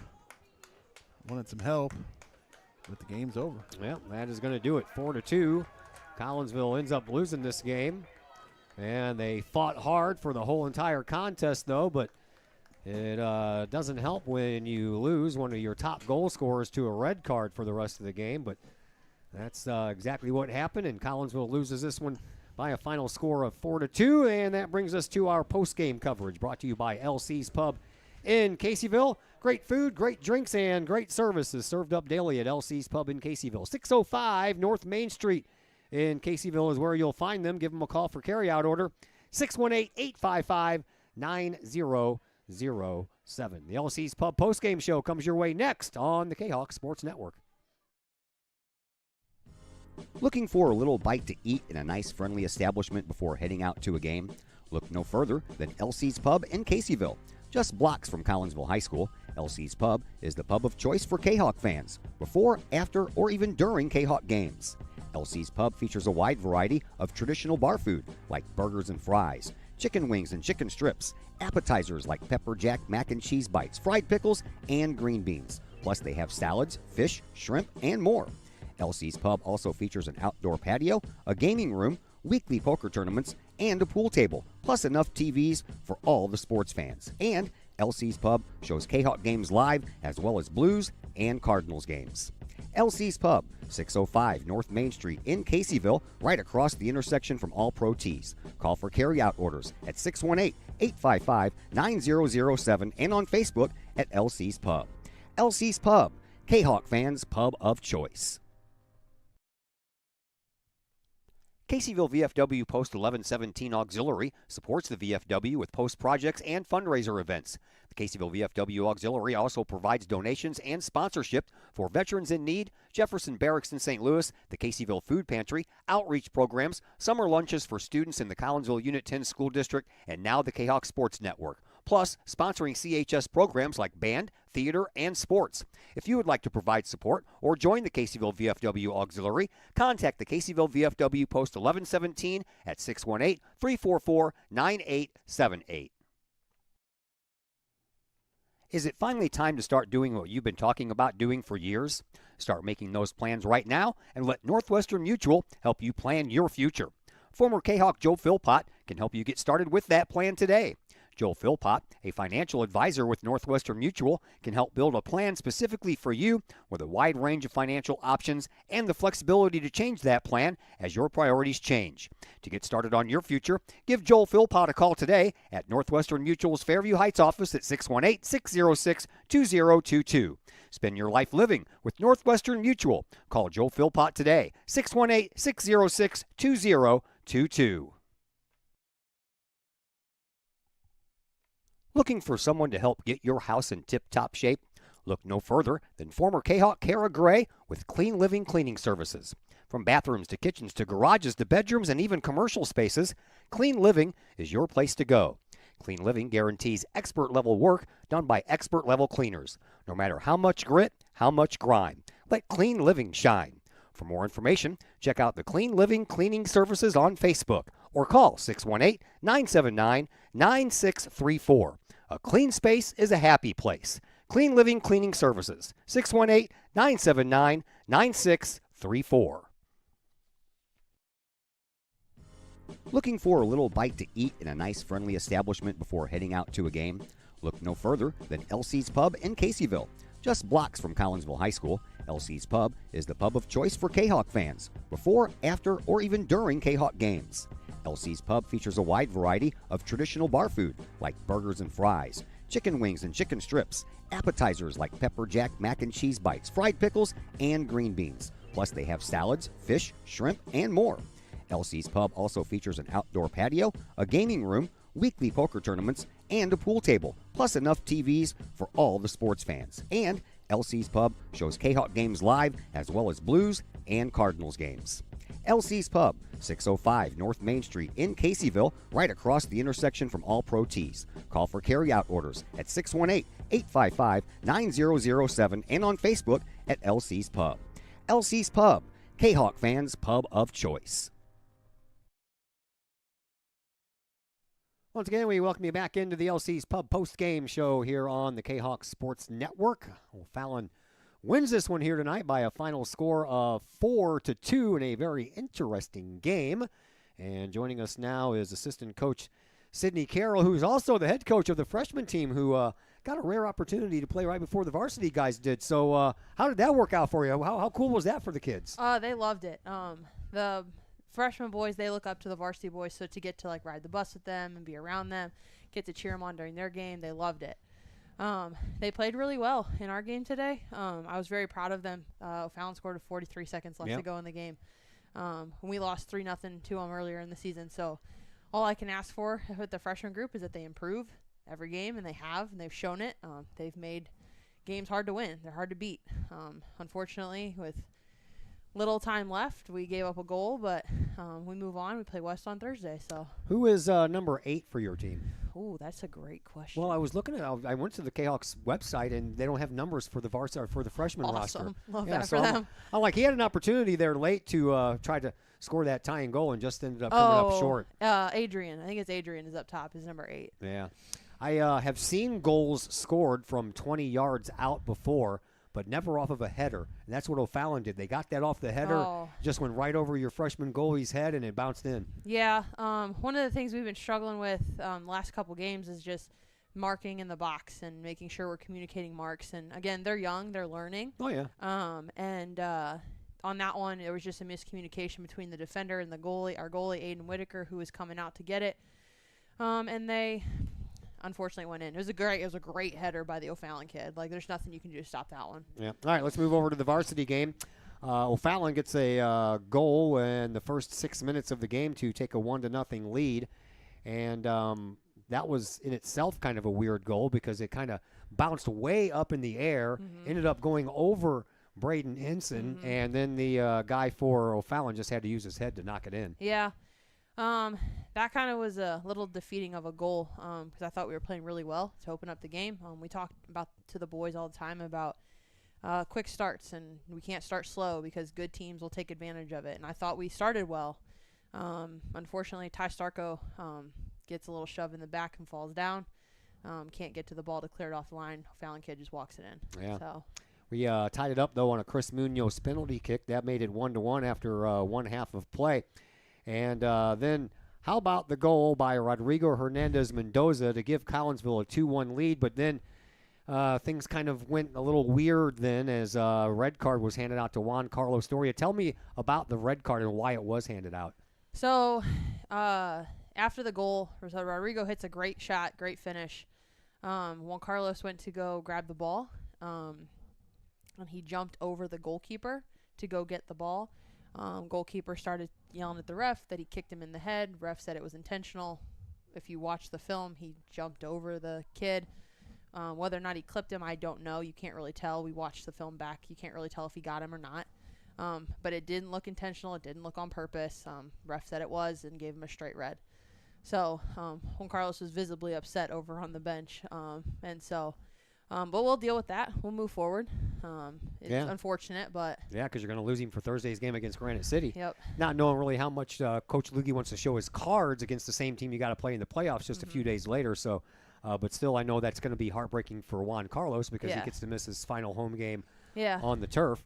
And then O'Fallon took advantage of the being a man down. Just 80 seconds later, they got that goal to tie it up 2-2. But credit to your team for fighting for the rest of that game a man down and didn't give up another goal. No. We talk to the boys all the time, this crew in particular, just about the fight. I don't know if you've talked to a lot of these boys. They are the nicest group of boys you'll ever meet. They are just genuinely good people, and they sometimes don't play with that little chip on their shoulder, like that they have something to prove, that we can go out and be physical in a game and fight and fight and fight. Because they kind of just back off sometimes when the physicality in a game comes out. So to see them fight for an entire 80 minutes, I thought was awesome, plus the overtime. Yeah, they fought hard in that 20-minute overtime period, too. I know it's still hard because you're a man down to try to not give up that go-ahead go to O'Fallon. They finally did get it, and you guys almost had a couple of chances in that second overtime. That kind of is the story of our season. We get a ton of chances on goal, can't always put them in the back of the net. Again, we're figuring things out, and I think we're headed in the right direction for postseason on Thursday. We take on Granite, who's always going to be a good rival game. Always is, always tough, always physical. And then we play them again on Tuesday. So for postseason. Yeah, that's the way those go sometimes. Thank you very much, Sydney Carroll. No Go problem. get warm. Thank you. All right. I know.